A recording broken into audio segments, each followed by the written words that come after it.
बोलो राधा नाचे कृष्ण नाचे नाचे गोपीगण मन मेरा बन गए रे सखी पावन वृंदावन ललिता नाचे विशाखा नाचे नाचे सखी गण ललिता नाचे विशाखा नाचे नाचे सखी गण मन मेरा बन गए रे सखी पावन वृंदावन मन मेरा बन गए रे सखी पावन वृंदावन राधा नाचे कृष्ण नाचे नाचे गोपीगण मन मेरा बन गए रे सखी पावन वृंदावन राधा नाचे कृष्ण नाचे नाचे गोपीगण मन मेरा बन गए रे सखी पावन वृंदावन बोलो गंगा नाचे जमुना नाचे नाचे नदी गान गंगा नाचे जमुना नाचे नाचे नदी गान मन मेरा बन गए रे सखी पावन वृंदावन मन मेरा बन गए रे सखी पावन वृंदावन राधा नाचे कृष्ण नाचे नाचे गोपीगण मन मेरा बन गए रे सखी पावन वृंदावन राधा नाचे कृष्ण नाचे नाचे गोपीगण मन मेरा बन गए रे सखी पावन वृंदावन सुख नाचे सारी नाचे नाचे पक्षी गान सुख नाचे सारी नाचे नाचे पक्षी गान मन मेरा बन गए रे सखी पावन वृंदावन मन मेरा बन गए रे सखी पावन वृंदावन बोलो राधा नाचे कृष्ण नाचे नाचे गोपीगण मन मेरा बन गए रे सखी पावन वृंदावन मन मेरा बन गए रे सखी पावन वृंदावन पावन तेरी नम्र सखी पावन वृंदावन पावन तेरी नम्र सखी पावन वृंदावन मन मेरा बन गए रे सखी पावन वृंदावन मन मेरा बन गए रे सखी पावन वृंदावन राधा नाचे कृष्ण नाचे नाचे गोपीगण मन मेरा बन गए रे सखी पावन वृंदावन बोलो राधा नाचे कृष्ण नाचे नाचे गोपीगण मन मेरा बन गए रे सखी पावन वृंदावन मन मेरा बन गए रे सखी पावन वृंदावन पावन तेरी नम्र सखी पावन जमुना पावन तेरी नम्र सखी पावन जमुना मन मेरा सखी बन गयो री पावन वृंदावन मन मेरा सखी बन गई री पावन वृंदावन पावन तेरी नम्र सखी पावन वृंदावन पावन तेरी नम्र सखी पावन वृंदावन मन मेरा बन गए रे सखी पावन वृंदावन मन मेरा बन गए रे सखी पावन वृंदावन राधा नाचे कृष्ण नाचे नाचे गोपीगण मन मेरा बन गए रे सखी पावन वृंदावन मन मेरा बन गए रे सखी पावन वृंदावन हरे कृष्णा कृष्ण कृष्ण हरे हरे हरे राम राम राम हरे हरे हरे कृष्णा कृष्ण कृष्ण हरे हरे हरे राम राम राम हरे हरे हरे कृष्णा कृष्ण कृष्ण हरे हरे हरे राम राम राम हरे हरे हरे कृष्णा कृष्ण कृष्ण हरे हरे हरे राम राम राम हरे हरे गौर हरि बोल हरि बोल हरि बोल हरि बोल निताई गौर हरि बोल हरि बोल हरि बोल हरि बोल बोलो वृंदावन बिहारी लाल की जय जय जय श्री राधे जय जय श्री राधे जय जय श्री राधे हरि हरि बोल।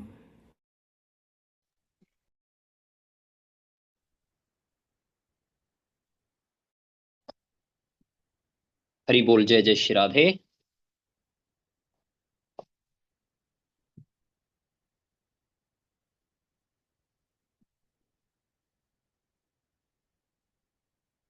परम सौभाग्य की बात है कि इस कार्यक्रम के मध्य में विजय प्रभु, आप यहाँ हैं उपस्थित? श्राद्धे श्याम, श्याम दास, चिराग अग्रवाल, अमीषा पांडे, अनीता गुप्ता, अंशुमान प्रताप सिंह, गीता, कृष्ण प्रेममयी देवी, महक खट्टर, श्याम सुंदर दास, सुदेवी दासी, सुधा पांडे।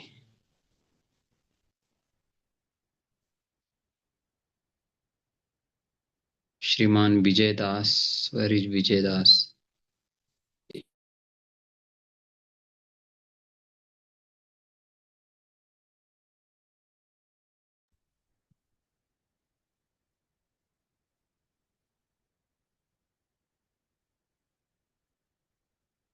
आज 8 बजे ज्वाइन कई बजे पानी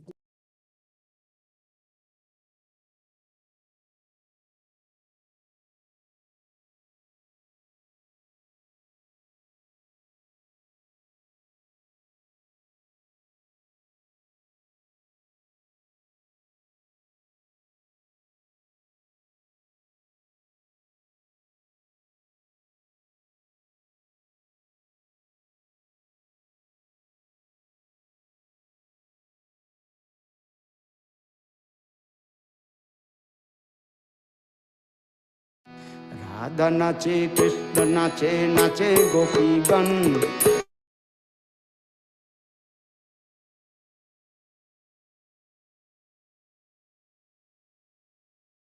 हरे कृष्णा विजय प्रभु जी, क्या आप मीटिंग में हो? हरि बोल।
हरे कृष्णा, श्राद्धे।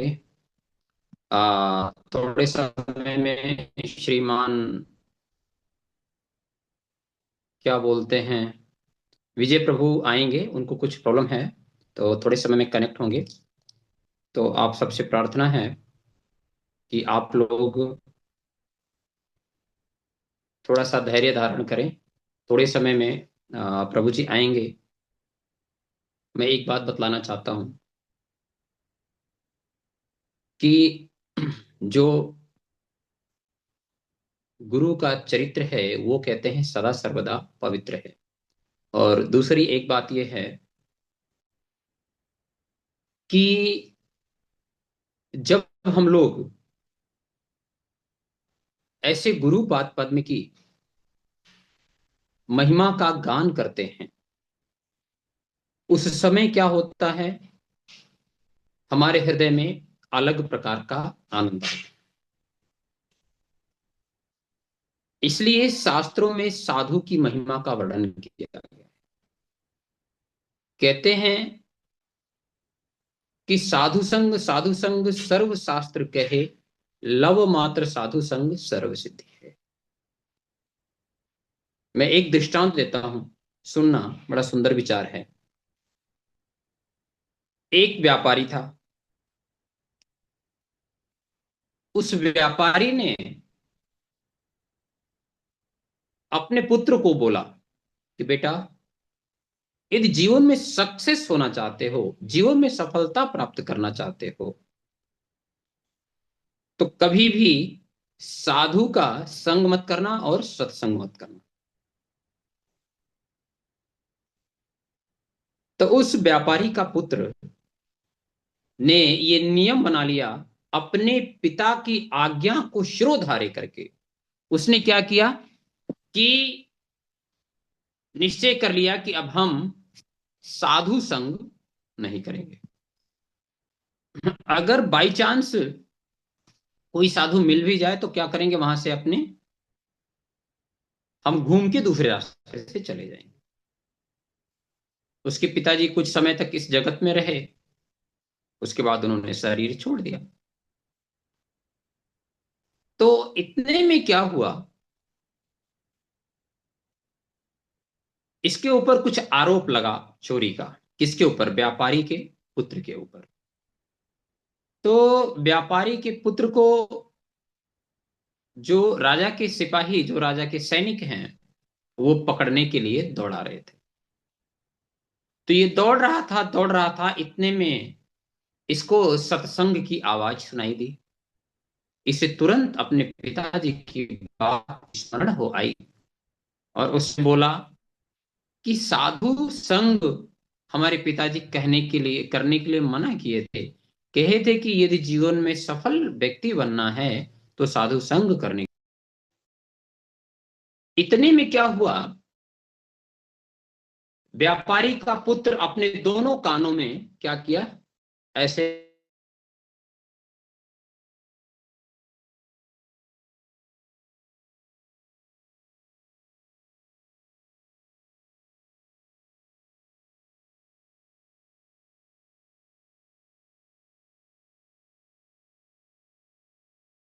नहीं सका कि वही होगा जो प्रभु ने रच रखा है। तो भगवत इच्छा से उसके पैर में एक बहुत बड़ा और बहुत कहते हैं जहरीला कांटा चुभ गया। अब वो विचार कर रहा है, अगर मैं इस कांटे को निकालूंगा तो ये साधु का सत्संग हमारे कान में चला जाएगा, और यदि ना निकालू तो सैनिक पकड़ लेंगे। तो मजबूरी बस उसने जैसे ही कान से अपना हाथ नीचे हटाया और वो निकालने लगा, उतने में साधु पहचान बता रहे थे देवता की। तो उस साधु ने कहा कि देवता कभी भी अपना पैर जमीन पे नहीं रखते, सदा सर्वदा जमीन से उनका पैर 1-2 फुट ऊपर होता है। इसका मतलब ये है कि ये समझना चाहिए ये साधु है, मतलब ये देवता है, क्योंकि देवता पृथ्वी पे पैर नहीं रखते। जैसा आप कभी जगन्नाथपुरी जाएंगे तो आप देखना वहां एक स्थान है जिसका नाम है स्वर्ग द्वार। आज भी विजय प्रभु जब आप आ जाएंगे तो बता देना। हरि बोल शादे। आ गए हरे हैं प्रभु कृष्ण। जी। हरे कृष्णा प्रभु, आवाज आ रहा है? मैं आ गया। तो दूसरे आप नंबर से आए। ठीक है, हरे किसी कृष्णा भी प्रभु। नंबर से। हरे कृष्णा, दंडवत प्रणाम विजय प्रभु। दंड दंड दंड प्रणाम। ये हम आपकी थोड़ा सा जो लोग जुड़े हैं, जो लोग आपके बारे में नहीं जानते, नए लोग, उनको हम आपके बारे में बतलाना चाहते हैं कि ये हैं हमारे विजय प्रभु, गुरुदेव के प्रिय शिष्य, और अभी IGBT में मठ में, श्री रमन बिहारी मठ में सेवा कर रहे हैं। गुरुपाद पद्म की विशेष कृपा है कि जब से यहाँ पे आए, गुरुदेव की शरणागति ग्रहण की, गुरुदेव ने कृपा करके यहाँ पर सेवा प्रदान की है। और जो लोग नए जुड़े हैं, जो लोग इनके बारे में नहीं जानते, उनको एक बात मैं बतलाना चाहता हूँ। विजय प्रभु की एक बड़ी विशेषता है कि वो बड़े ही सुंदर रूप से और निष्कपट भाव से गुरुपाद पद्म के चरण की सेवा कर रहे हैं, रमन बिहारी जी की सेवा कर रहे हैं। उसमें किसी भी तरह का कोई छल और कपट का भाव नहीं है, संपूर्ण रूप से सरल भाव से गुरुपाद पद्म की सेवा कर रहे हैं। और गुरुपाद पद्म से यही प्रार्थना है कि इस ऐसी कृपा करें कि जिससे नित्य निरंतर श्री रमन बिहारी जी और गुरुपाद पद्म के चरण कमल की सेवा करते रहें। तो विजय प्रभु से मेरी प्रार्थना है कि वो आए और 2 शब्द श्री गुरुदेव के चरणों में पुष्पांजलि अर्पित करें। लेकिन एक बात और है कि समय आपने निकाल दिया तो आपकी गलती है, मेरी कोई गलती नहीं है। मैंने आपको समय दिया था, आप कोशिश गुरुदेव करें कृपा। समय के अंदर अपने वक्तव्य को रखें। ठीक और ठीक है, ठीक। मेरी अगली आवाज आ आवाज रही है? विजय प्रभु की। हरे कृष्णा, बिल्कुल परफेक्ट। हरे कृष्णा, मेरी आवाज आ रही है? आ रही है, आ रही है, मैं सुन पा रहा हूँ। चला, मैं अपने इसलिए बत्ती बन गौ महाराज जी को दंडवत प्रणाम करता हूँ। बत्ती सला बत्ती बन बावन गौरव महाराज जी के दंडवत प्रणाम करता हूँ मैं। कमलों में सला बत्ती गौस्वामी महाराज जी दंडवत प्रणाम करता हूँ मैं। सभी सभी वैष्णव गुरु बहन वैष्णव भाइयों मध्यम योगियों पर दंडवत प्रणाम। हरे कृष्णा सबको। मैं विजय प्रभु बोल रहा हूँ। मैं गुरुदेव के बारे में आपके यही राय देना चाहता हूँ। आवाज आ रही प्रभु जी मेरी? हरे कृष्णा। हाँ आ रही है प्रभु जी, आ रही है। अच्छा, हरे कृष्ण। हरे कृष्णा। मेरा मिलाप जो है शिला प्रभु सात महाराज जी ने मेरा गुरुदेव से हरि नाम दिलवाया। मैं पहले ऐसे ही 5-6 साल से ऐसे ही आता रहा मंदिर में, भाई पूजा के ऐसे भक्ति भाव से ही दर्शन कर रहे ऐसे ही किया।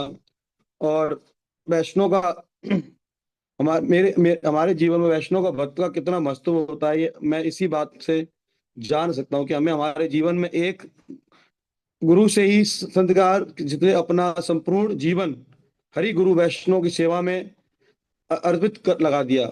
उसमें मेरे दीदी का शेयर जाता है, रश्मि दीदी का, विकास प्रभु। उन्होंने मेरे को दीदी ने मेरे को बहुत शिक्षा दी। इस बार आगे मैं हरि नाम फिर दीक्षा गुरुदेव ने दिलवाई मुझे। फिर मेरा मैं नवदी में लेना चाह रहा था, तो गुरुदेव ने बोला नहीं, अभी यहीं वृंदावन लेना है। फिर मैं प्रभु जी के साथ गया वृंदावन।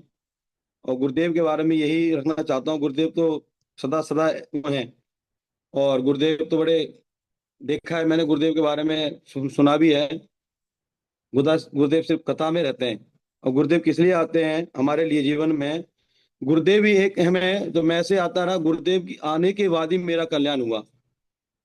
सब वैष्णव भाई बहन भाई मिले मुझे, सब उनके साथ संग होके मैंने गुरु की कृपा से मैंने आज इस सेवा भाव में बैठा। गुरुदेव की कृपा ने बहुत मुझे, गुरुदेव ने कृपा बहुत की मुझ पे। और गुरुदेव की कृपा से मेरे को सब कुछ हुआ। गुरुदेव तो अंतर्यामी है एकदम। तो गुरुदेव किस लिए आते हैं? गुरुदेव जीवन में इसलिए आते हैं, गुरुदेव के बगैर कुछ नहीं है। गुरुदेव आए तो ठाकुर जी साथ देंगे। तो इसलिए गुरुदेव की ऐसे, गुरुदेव मैं उस दिन कथा में सुना गुरुदेव के बारे में, मथुरा में महाराज जी ने कथा सुनाई थी उस दिन 2 तारीख को। गुरुदेव कितनी गर्मी में भी भिक्षा मांगने जाते थे, कि धूप पड़ती, साइकिल से जाते थे, साइकिल साइकिल चलाते थे, साइकिल चलाते गिर जाते थे गुरुदेव देखो। और फिर परम गुरुदेव, एक बार पहले गुरुदेव के बारे में मैंने सुना, परम गुरुदेव 5 रुपए देते थे पहले। मथुरा में जब रहते थे गुरुदेव सब्जी के लिए देते थे, तो गुरुदेव 5 रुपए में भी सब्जी ले ला के गुरुदेव वापिस करते, 1 रुपया वापिस करते थे। गुरुदेव कभी अपने पास कुछ नहीं रखते थे, सब कुछ भी लेके आते थे अपने गुरुदेव को ही देते थे सारा, सब कुछ। ये मेरे गुरुदेव में बड़ा सिला, गुरुदेव मेरे परिशीलता है। यहाँ पे भी अभी भी कुछ भी आएगा सब दे देंगे, अभी महाराज जी को दे देते हैं, कुछ भी लाएंगे अपने पास कुछ भी नहीं रखते। कि- इसलिए गुरुदेव गुरुदेव की कृपा से मेरे वश ये है। और गुरुदेव जी आस करता हूँ। और वो ग्रंथों में बहुत, ग्रंथों में संग्रह बहुत करते करते गुरुदेव करते थे। मथुरा में भी एक छोटा सा तखत था, उस पर गुरुदेव रहते थे, छोटे से कमरे में ही। गुरुदेव ने कभी ये नहीं कहा बड़ा चाहिए, छोटा, छोटे में ही रहते थे। कोई आता अपने पास बैठाते थे, प्यार करते थे, सबका सम्मान करते थे, कभी भेदभाव नहीं किया। ये इन गुरुदेव के शिष्य ही इनके हैं, ऐसे परम गुरुदेव थे। ऐसे ही गुरुदेव का आना हमारी लाइफ में यही होता है, गुरुदेव के बिना कुछ नहीं है। गुरुदेव हमारे को दे के, दीक्षा दे के उंगली पकड़ देते हैं, हमें उनको पकड़ के चलना है, गुरुदेव को छोड़ना नहीं है। और गुरुदेव को साथ साथ चलना है, गुरुदेव के साथ। और गुरुदेव अपने हाथ से नाव में बैठा के पार कर, नैया पार करा देंगे, पीछे नहीं हटना। बड़ी कृपा गुरुदेव की है। गुरुदेव ने फिर वैसे ही, कैसे मैंने प्रभु जी से सुना, गुरुदेव कपड़ों का भी संग बहुत कम करते थे, जरूरत की तो आप ज्यादा कपड़े ही रखते थे गुरुदेव। जब उसमें भी गुरुदेव का रूम भी इतना छोटा था, उसमें भी ऐसे रहते थे। वो किसी की निंदा नहीं करते थे, कोई निंदा करता था तो गुरुदेव अपनी हरी कथा लेके बैठ जाते थे। हरी कथा उनके लिए फर्स्ट था पहले, ना किसी के निंदा करना न किसी का। और बस गुरुदेव यही कहते हैं वैष्णव अपराध नहीं करना चाहिए कभी। तो वैष्णव अपराध सबसे बड़ा हमारे लिए वो है। ठाकुर जी भी कहते हैं मेरे से कुछ बोल लो, भगवान भी कहते हैं मेरे से कुछ कह लो, मेरे भक्त को कुछ मत बोलो। ऐसे ये अरे, इसलिए गुरुदेव मैं यही चाहता हूँ गुरुदेव मेरे पे बड़ी कृपा करें, बोलने के लिए मौका दो। श्याम प्रभु जी की बड़ी, पुनीत प्रभु ने बोला मुझे बोलने के लिए। मेरे को कुछ आता तो है नहीं बोलना अभी, पर इतना बोल रहा हूँ गुरुदेव के बारे में। देखा है गुरुदेव में, हाँ गुरुदेव शिला गुरुदेव बड़े मेरे वो है कि गुरुदेव हमेशा कथा में रहते हैं। और गुरुदेव यही चाहते हैं उनके भक्त इतने मजबूत हो जाएं, विचार करें। विचार होगा, परम गुरुदेव भी यही कहते थे विचार होना चाहिए। सब मतलब अब श्याम प्रभु ने ये बनाया बहुत अच्छा है, तो इससे क्या होगा, सब धीमे धीमे बोलना स्टार्ट करेंगे तो सबकी सुख थोड़ी थोड़ी खुलेगी। तो थोड़ा थोड़ा मन अलग वो हो जाएगा। अब ऐसे नरेला प्रभु जी थे, वो माइक नहीं पकड़ते थे, देखो उन्होंने बड़ा अच्छा बोला। सभी बहन भाई, गुरु बहन भाई ने बहुत बहुत अच्छा बोला है। मैं थोड़ा थोड़ा सुना है सबका। चिराग की मम्मी जी का भी सुना, बड़ा अच्छा लगा मुझे। इसलिए मैं गुरुदेव मैं यही चाहता हूँ गुरुदेव से थोड़ी मेरे को कृपा करें, और गुरुदेव की कृपा से आज मैं यहाँ बैठा हूँ, अपनी सेवा कर रहा हूँ। मेरे को कुछ नहीं, 8 साल मेरी ऐसी खराब हुई यहाँ पे, और उसके बाद गुरुदेव महाशांत महाराज जी ने हरिनाम दिलवाया। उसके बाद दीदी ने फिर मेरे को एकदम साथ रखा, एकदम दीक्षा दिलवाई। उसका मेरा समय बिल्कुल चेंज हो गया। मेरे में कष्ट बहुत आए मेरे में अपने। अब कम से कम मेरे को 4-5 झटके ऐसे लगे, तभी मैं पीछे नहीं हटा। मैं गुरुदेव और ठाकुर जी के लिए यही साथ रहा। मेरे को नहीं, ठाकुर जी मेरे साथ हैं, गुरुदेव साथ हैं। मैं सोचता था मैंने देवी देवता की पूजा करता था उस टाइम, या ये छोड़ दिया इसलिए मेरे साथ ऐसा हो रहा है। तो मेरे साथ 4-5 बहुत ऐसे हो गए हैं मेरे साथ, उनको मैं कुछ कर नहीं सकता, बोलना नहीं चाहता मैं। बस मेरे लिए चार मेरे स्टॉप मेरे साथ मेरे बाद बहुत कुछ हुआ। तभी मेरे गुरुदेव ने मेरे लिए इतनी सेवा का मौका दिया मुझे यहाँ मठ में, और गुरुदेव की कृपा से बैठा हूँ मैं भी। मैं गुरुदेव को बहुत बहुत धन्यवाद देता हूँ। इसलिए मैं आज, मेरे गुरु भाई हैं, मेरे विकास प्रभु भी हैं, वो भी सेवा कर रहे हैं, मैं भी सेवा कर रहा हूँ। मेरे प्रसाद सेवा दे दी महाराज जी ने, तो मैं उसमें लगा हुआ हूँ। तो मैं यही चाहता हूँ भाई, वैष्णव अपराध नहीं होना चाहिए ये। और गुरुदेव को अपने पिंड से सबको मन से प्यार, गुरुदेव क्या कहना चाहते हैं, गुरुदेव किस लिए प्रकट हुए और गुरुदेव क्या कह रहे हैं, गुरुदेव को यही कहना मानना चाहिए। गुरुदेव यही चाहते हैं हरि हरि भजन, और हरि भगवान का नाम कलयुग में इस टाइम हरि भजन ही है, कुछ नहीं है। बैलेंस बैंक बैलेंस ही यही है। हम बैंक बैलेंस में पैसा इकट्ठा कर रहे जा रहे हैं, करे जा रहे हैं, वो हमारे काम नहीं आएगा। हमारे काम क्या आएगा, हरि भजन। तो आत्मा, हमारे जो परमात्मा अंदर बैठे हुए हैं, हमारी आत्मा को क्या चाहिए, तो भगवान प्रसन्न होता है हरि नाम से। तो हरि भजन इतना हम करेंगे, और गुरु गुरु के लिए, गुरु के चरणों में ही रहना चाहिए, गुरु की चरणों कहना मानना चाहिए। गुरु चाहते हैं हमें विचार करना चाहिए। विचार नहीं करेंगे तो फिर धीमे धीमे हम लुप्त हो जाएंगे फिर। परम गुरुदेव यही कहते थे विचार होना चाहिए, और इसलिए ही सब लोग, भक्त लोग, वैष्णव बहन भाई सब मिलकर ही विचार करें, और गुरु का बहुत बहुत विचार करें। मेरे सलाह गुरुदेव मेरे बड़े वो हैं। मैं गुरुदेव को बड़ा बड़ा धन्यवाद देता हूँ। गुरुदेव सोते भी नहीं है बिल्कुल। मैं तो 24 घंटे ही देखता हूँ यहाँ पर। कभी कभी आते हैं, जब मैं देखता हूँ कथा में होते हैं, बाहर आ जाए बैठ जाएंगे, कथा करने लग जाएंगे। कब सोते हैं, ग्रंथ लिखते रहते हैं अंदर। लाइट, एक लाइट जलती है बस, एक लाइट दिखेगी मुझे, गुरुदेव देखते ही नहीं सोते हुए। उस दिन रात को आए 1 बजे, 1 बजे ही कथा चालू कर दी। दीदी बोलने लगी आराम कर लो, आराम नहीं किया।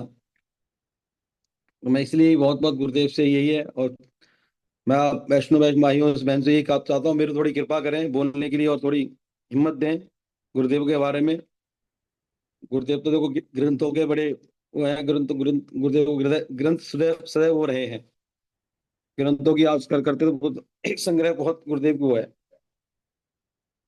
हरे कृष्णा श्याम प्रभु।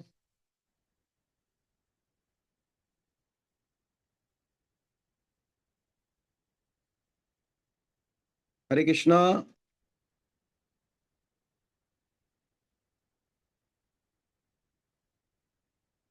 हरे कृष्णा श्याम प्रभु, आवाज आ रही है? हरे कृष्णा आ रही है विजय प्रभु, आपकी आवाज आ रही है। हरे हरे। हरे कृष्णा, दंडवत बंदी, दंडवत बंदी, प्रणाम। दंडवत प्रणाम।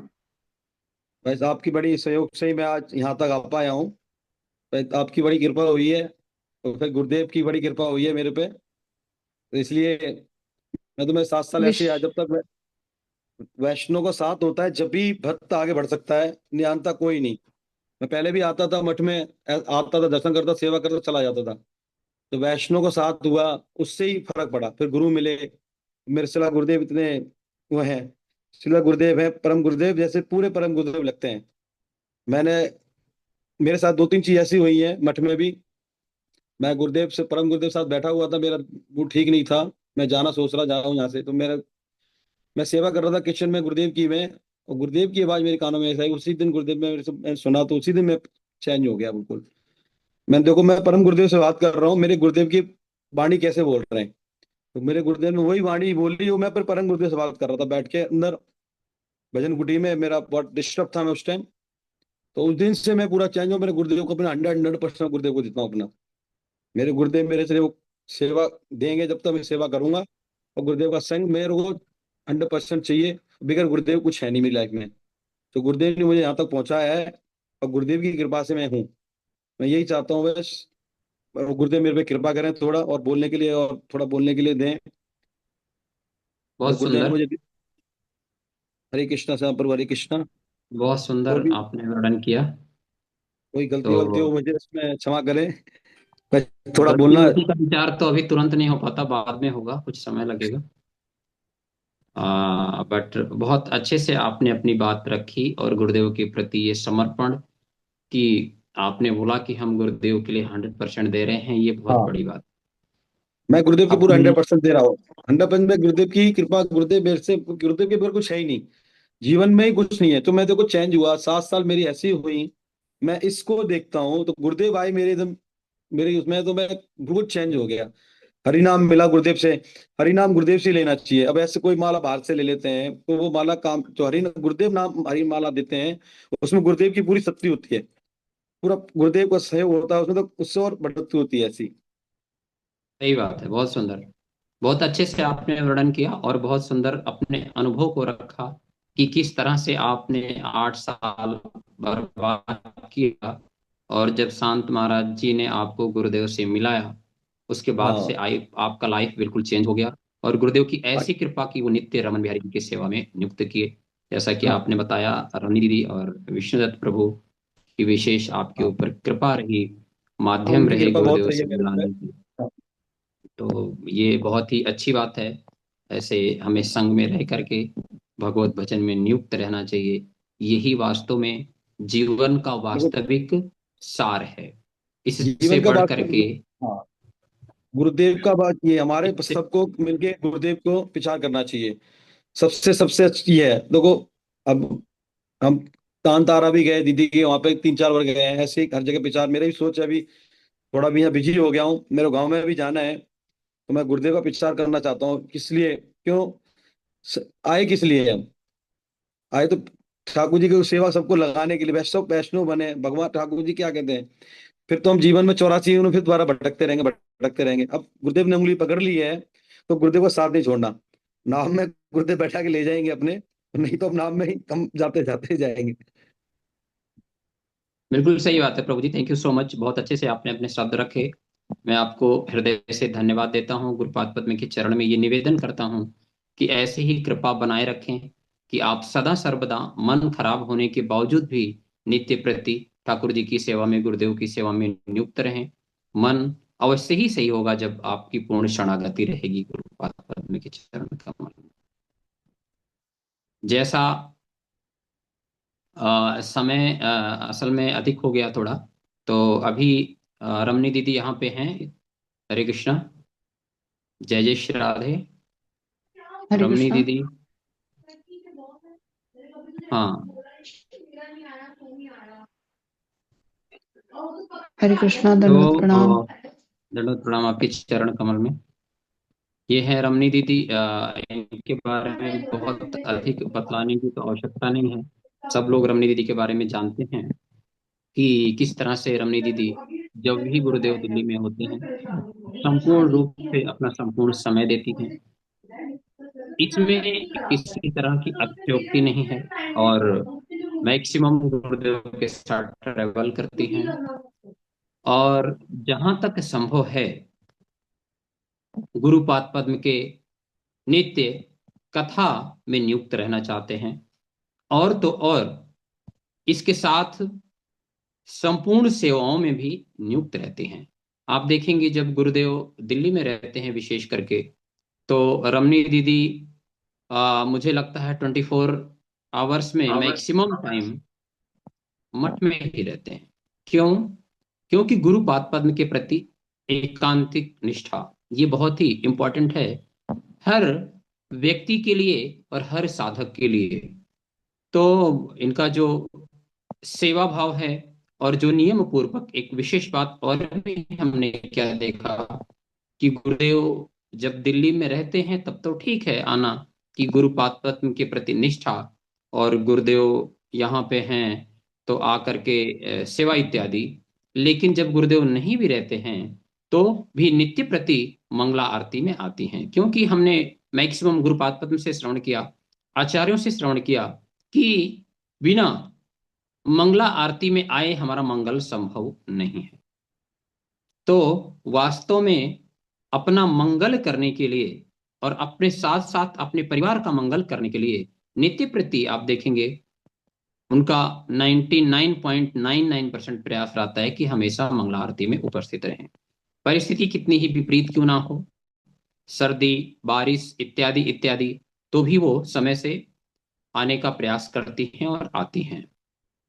ऐसी रमनी दीदी के चरणों में हमारी प्रार्थना है कि वो गुरु पाद पद्म के विषय जो उनकी अपनी निज अनुभूतियां हैं, क्योंकि बहुत अधिक समय से आपने गुरु पाद पद्म का संग किया है और गुरुदेव के साथ ट्रेवल किया है, और विशेष करके जब भी गुरुदेव आते हैं दिल्ली में तो आप गुरुदेव को एयरपोर्ट लेने जाती हैं। मैंने देखा एक समय, मुझे याद है उस समय तो बहुत, मैं बिल्कुल आई वॉज कम्प्लीटली न्यू, तो मुझे पता चला कि गुरुदेव दिल्ली एयरपोर्ट पे आ रहे हैं। बहुत समय पहले की बात है, आई थिंक 2015 2014। तो उस समय रात्रि का समय था। मैं और एक प्रभु जी थे हमारे साथ। उस समय मैं एक्चुअली वहीं आईजे एयरपोर्ट पे ही रहता था। तो मुझे लगता है रात्रि बहुत अधिक हो गई थी, तो मैं गया था। तो रमनी दीदी के ब्रदर वहाँ पे रोहित प्रभु मिले। हम लोगों ने सोचा पता नहीं गुरुदेव चले गए होंगे शायद, काफी देर हम लोगों ने लगभग 2 घंटा वहां पे वेट किया। फिर वहां पर वो अकेले थे और गुरुदेव को रिसीव करने के लिए आए थे। उस समय मतलब रमनी दीदी इंतजार गुरुदेव का कर रही थी। तो ऐसा बहुत चीजें हमने जीवन चरित्र में देखा है रमनी दीदी के, कि ये गुरुदेव की विशेष कृपा पात्र हैं। इसमें किसी तरह की कोई अतिशयोक्ति नहीं है। समय अधिक नहीं लेते हुए मैं रमनी दीदी के चरणों में प्रार्थना करता हूँ कि अपनी उन अनुभूतियों को हम लोग के साथ शेयर करें, जिससे हम लोग की गुरुपाद पद्म के चरणों में रति हो, मति हो, प्रीति हो। हरे कृष्णा। नेक्स्ट वाइश, नेक्स्ट आवाज जो है रमनी दीदी। हरे कृष्णा।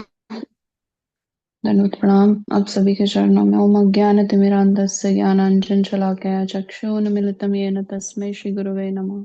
नमो विष्णुपादाय गौरपृष्ठाय भूतले श्रीमते भक्ति वेदांत वनयति नामिने। वन्देऽहं भक्तिचकोरं गौरांग निज प्रेष्ठितं श्रीमते भक्ति वेदांत स्वामी वनं नमस्तुभ्यं। श्री राधिका एक निष्ठितं रसायना कथामृतं संकीर्तनम् आनन्दां गोस्वामिनं वनं नमः। नमो विष्णुपादाय राधिकाय प्रियात्मने श्रीमद्भक्ति वेदांत नारायण गोस्वामी इति नामिने। श्री कृष्ण लीला कथने सुदक्ष मौदार्य माधुर्य गुणैश्च युक्तं वरं वरेण्यं पुरुषं महान्तं नारायणं तं शिरसा नमामि। वाञ्छा कल्पतरुभ्यश्च कृपा सिन्धुभैव च पतितानां पावनेभ्यो वैष्णवेभ्यो नमो नमः। हरे कृष्ण कृष्ण कृष्ण हरे हरे, हरे राम राम राम हरे हरे। मैं सर्वप्रथम अपने परम आराध्यतम श्रील गुरुदेव भक्ति वेदांत वन गोस्वामी महाराज जी के चरणों में अनंत कोटि दंडवत प्रणाम ज्ञापन करती हूँ और उनकी कृपा की वांछा करती हूँ। तदुपरांत नित्य लीला प्रविष्ट ओम विष्णुपाद अष्टोत्तर शत भक्ति वेदांत वामन गोस्वामी महाराज जी के चरणों में अनंत कोटि दंडवत प्रणाम करती हूँ और उनकी कृपा की वांछा करती हूँ। तदुपरांत नित्य लीला प्रविष्ट ओम विष्णुपाद अष्टोत्तर शत भक्ति वेदांत नारायण गोस्वामी महाराज जी के चरणों में अनंत कोटि दंडवत प्रणाम ज्ञापन करती हूँ और उनकी कृपा की वांछा करती हूँ। और यहाँ इस मीटिंग में उपस्थित सब वैष्णव वैष्णवी वृंद, भक्त वृंद और श्रोता, आप सबके चरणों में मेरा यथा योग्य प्रणाम। तो आज श्याम प्रभु का जैसे आदेश हुआ कि शिला गुरुदेव के चरणों में पुष्पांजलि देने के लिए, वो कहते हैं कि योग्यता विचारे किछु ना ही पाई तोमार करुणा सार। तो वैष्णव जन बड़े दयालु होते हैं, वो किसी की योग्यता नहीं भी रहती तब भी उसको योग्यता प्रदान करते हैं। और कैसे प्रदान करते हैं? गुरुपाद पद्म की कृपा से ही प्रदान करते हैं। तो इसलिए वैष्णवों की महिमा बहुत अधिक है। हरि गुरु वैष्णव तो है ही है, हरि को तो हमने देखा नहीं, गुरु साक्षात है, पर वैष्णव ही उनकी महिमा को क्या करते हैं? प्रकाशित और प्रसारित करते हैं। तो वैष्णवों के मुख से जब हम, आप सब वैष्णवों के मुख से इतने दिन से हम सब गुरुदेव की महिमा को श्रवण कर रहे हैं, गुरुदेव की सुंदर चरित्र को सुन रहे हैं, गुरुदेव की कृपा को श्रवण कर रहे हैं, गुरुदेव कैसी कैसी सुंदर अनुभूतियां, सबको अलग अलग उनके सामर्थ्य, उनकी जितना अधिकार है उसके अनुसार सबको अनुभूति दे रहे हैं, सबके ऊपर कृपा वर्षण कर रहे हैं। उस कृपा को, उन अनुभूतियों को श्रवण करके हृदय क्या हो जाता है? गदगद हो जाता है। और अपने हृदय में ऐसा लगता है कि हमने तो गुरुपाद पद्म की कोई सेवा की ही नहीं अभी तक। तो गुरुपाद पद्म जब सेवा का अधिकार देंगे कभी ना कभी, तो निश्चित रूप से वो सेवा हो भी पाएगी। तो कहते हैं ना, जैसे योग्यता विचारे, तो मेरी कोई योग्यता नहीं है सेवा करने की, और मेरी कोई योग्यता भी नहीं पुष्पांजलि देने की। शिला गुरुपाद पद्म की के बारे में कुछ शब्द, क्योंकि मेरे पास तो जड़ शब्द हैं, इन शब्दों से मैं गुरुपाद पद्म की क्या सेवा करूंगी और क्या उनको पुष्पांजलि दूंगी? एकमात्र अपनी इस अपवित्र जिह्वा को मैं पवित्र करने का बस एक थोड़ा सा प्रयास करूंगी। तो शिला गुरुपाद पद्म की महिमा इतनी है कि उसको शब्दों से कैसे ही बोलो, संभव नहीं है उसको बोलना। तो मैंने, शिला गुरुपाद पद्म ने मेरे को 2009 में नित्य लीला प्रविष्णु विष्णुपाद दशरथ भक्तिवेदांत नारायण गोस्वामी महाराज जी का असीम अनुकंपा से, असीम कृपा से मुझे उनका दर्शन प्राप्त हुआ। और उस दर्शन के बाद कुछ कई बार उनसे हरि कथा श्रवण करी, कई बार उनका दर्शन किया, और कुछ कुछ एक बार उनसे कुछ कुछ थोड़ी थोड़ी सी बात भी हुई। और उनकी जो कृपा दृष्टि थी, उनकी जो कृपा दृष्टि ने मेरे जीवन को बिल्कुल परिवर्तन कर दिया। और मुझे तब तक समझ ही नहीं आया था कि ये इतने उच्च कोटि के सद्गुरु हैं, तब तक मैं ये चीज जान ही नहीं पाई थी। ये उस समय का मेरा एक, कह दो कि मेरा दुर्भाग्य ही था। बस ये था कि गुरुदेव कृपा करके मुझे कहीं ना कहीं अपनी तरफ खींच रहे थे, और मैं चली जाती थी। जब वो खींचते थे तो मैं चली जाती थी, पर मेरा अपना कोई निज प्रयास नहीं होता था। तो फिर गुरुपाद पद्म इस धराधाम से जब चले गए अपनी नित्य लीला में 2010 में, तो उसके बाद 2011 में श्रीला गुरुदेव भक्तिवेदांत वन गोस्वामी महाराज, जो मेरे गुरुदेव हैं, उनका दर्शन मिला, उनके बारे में श्रवण करने को मिला। मैंने उनको कभी देखा नहीं था, सिर्फ उनके बारे में सुना था। तो चांदनी दीदी कथा करती थी उस समय मठ में, 2011 की बात है। तो दीदी से सुना कि ऐसे ऐसे एक बड़े उच्च कोटि के वैष्णव हैं और बहुत प्रचार करते हैं, उनकी कथाएं दीदी सुनाती थी। तो बड़ा आकर्षण होता था उनकी कथाओं को श्रवण करके, तो हृदय में एक उल्लास होता था कि कैसे करके उनका दर्शन प्राप्त हो जाए। तो ऐसा एक दिन, वो कहते हैं कि वो मंगल बेला आई एक दिन, और रूप गोस्वामी पाद की तिथि थी 2011 में ही। और गुरुदेव की कृपा से मैं वहां गई और गुरुदेव का दर्शन हुआ। तो पहली बार मुझे सिर्फ दीदी ने दूर से दिखाया कि ये गुरुदेव हैं, ये महाराज जी हैं। तो मैंने उनको प्रणाम किया, और उन्होंने एक बड़ी सुंदर सी, वो कहते हैं एक मधुर सी, और एक जैसे स्मित हास्य होता है ना, बिल्कुल मधुर सी एक मुस्कान दी, और फिर वो चले गए। वो सब वैष्णवों के साथ परिक्रमा कर रहे थे, बहुत भक्त लोग उनके साथ परिक्रमा कर रहे थे। तो उससे पहले परम गुरुदेव से मेरा हरि नाम हो गया था, गुरुदेव कृपा करके, मतलब उन्होंने माला दी थी और मैंने जप करना शुरू किया उनकी कृपा से। और शिला गुरुदेव ने 2011 में ही मुझे क्या की दीक्षा दे दी। और उसके बाद से धीरे धीरे धीरे धीरे, क्योंकि परिस्थितियां ऐसी नहीं थी कि बहुत अधिक गुरुदेव का संग कर पाते, तो हृदय में अभिलाषा रहती थी। पर गुरुदेव की कृपा से धीरे धीरे धीरे धीरे बहुत प्रयास किया। प्रयास भी उनकी कृपा के बिना संभव नहीं है। इच्छा होती थी हृदय में, पर परिस्थिति अनुकूल नहीं होती थी, परिस्थिति बड़ी विपरीत होती थी। तो उस विपरीत परिस्थिति में जाना तो बहुत बहुत असंभव सा हो जाता था, पर फिर भी कैसे करके एक प्रयास होता था। तो गुरुदेव का दर्शन करना या कभी एयरपोर्ट पे जाना। तो धीरे धीरे धीरे धीरे मैं बिल्कुल, वो कहते हैं संसार में मत होते हैं ना, कि हाँ संसारिक सुखों में मत हुआ, बिल्कुल वैसे ही मेरा जीवन था। ऐसा भक्ति भाव था ऐसा नहीं, बट ठीक है, अपनी इच्छाओं कामनाओं के लिए भक्ति भाव था। भगवान की प्रसन्नता के लिए या गुरु की प्रसन्नता के लिए ये कभी मैंने विचार नहीं किया था ऐसा। तो और गुरु शब्द का मतलब ही मुझे नहीं पता था, बिल्कुल भी नहीं पता था। इवन जब मैंने परम गुरुदेव का दर्शन किया, उसके बाद मुझे पता चला कि गुरु ऐसे होते हैं। तो तब वो बहुत वृद्ध थे, मुझे उनकी तरफ आकर्षण होता था, पर एक संकोच रहता था, एक संभ्रम भाव रहता था। मैं बहुत अधिक कुछ पूछ नहीं पाती थी, खाली सुनती थी जो जो वो बोलते थे। तो राधाष्टमी आई थी जब 2010 में, तब भी परम गुरुदेव वहां पे थे। तो परम गुरुदेव ने कुछ थोड़ा सा हरि कथा की, ज्यादा नहीं। और हरे कृष्ण प्रभु को कीर्तन करने के लिए बोला। तो वैष्णव कीर्तन जैसे मैंने श्रवण करने शुरू किए, तो ऐसा लगा कि ऐसे कीर्तन कभी श्रवण ही नहीं किए। तो फिर शिला गुरुदेव का आश्रय मिला जब 2011 में गुरुदेव ने दीक्षा दी। उसके बाद तो जीवन पूरा का पूरा परिवर्तन ही हो गया। ऐसा परिवर्तन हो गया कि पता नहीं क्या ही हो गया, मतलब जीवन को जैसे कहते हैं कि एक रास्ता मिल गया हो। तो गुरुदेव की महिमा इतनी है, इतनी अधिक, मैं मतलब बहुत समय तक तो इस चीज को समझ नहीं पाते थे। अब गुरुदेव बहुत अधिक विदेश में रहते हैं, पहले भी रहते थे बट आते थे। तो उस समय हम खुद ही इतना जा नहीं पाते थे, तो ये एक अभाव भी अनुभव नहीं होता था। अब जब गुरुदेव चले जाते हैं तो पता चलता है कि हम, मैं स्वयं का बोलूं तो, कि मैं क्या कर रही हूँ। कितना समय भक्ति मूलक क्रियाओं में दे रही हूँ, कितना समय संसार के विषयों में हूँ, कितना समय वेस्ट हो रहा है अननेसेसरी। तो गुरु पाद पद्म जिस तरह से कह रहे हैं कि तुम्हें क्या करना है, भजन साधन करना है, पर उस तरह से मैं उनकी उपदेश को या उनकी बातों को अपने जीवन में पूरी तरह से धारण नहीं कर पाती। तो जैसे कहते हैं ना कि 4 प्रकार के गुरु होते हैं: चैत्य गुरु, पथ प्रदर्शक गुरु, दीक्षा गुरु और शिक्षा गुरु। तो पथ प्रदर्शक गुरु मिले, चैत्य गुरु हर समय हृदय में प्रेरणा देते हैं, और दीक्षा गुरु तो है ही शिला गुरुदेव, और शिक्षा गुरु भी शिला गुरुदेव ही है। क्योंकि जब गुरु है, हमारे गुरु ही हमारी इतनी सारी शिक्षाएं दे रहे हैं, तो हमें और कहीं से भी कुछ शिक्षाएं, मुझे नहीं लगता कि गुरुदेव जैसी हरि कथा इस संसार में मुझे कहीं से श्रवण करने को मिलेगी।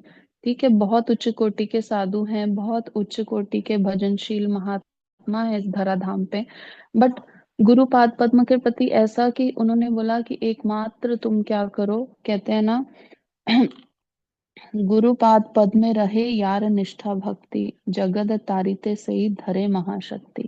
कि एकमात्र गुरुदेव के प्रति क्या रखो, निष्ठा रखो। बार बार गुरुदेव अपनी कथाओं में यही बोलते हैं कि तुम क्या करो, गुरु के प्रति निष्ठा रखो, गुरु के प्रति निष्ठा रखो। क्योंकि वो ये हमें बताना चाहते हैं कि वही हमें इस धराधाम से ले जाएंगे, वही हमें इस जन्म मृत्यु के चक्कर से निकालेंगे, और वही हमारा निज कल्याण कर सकते हैं।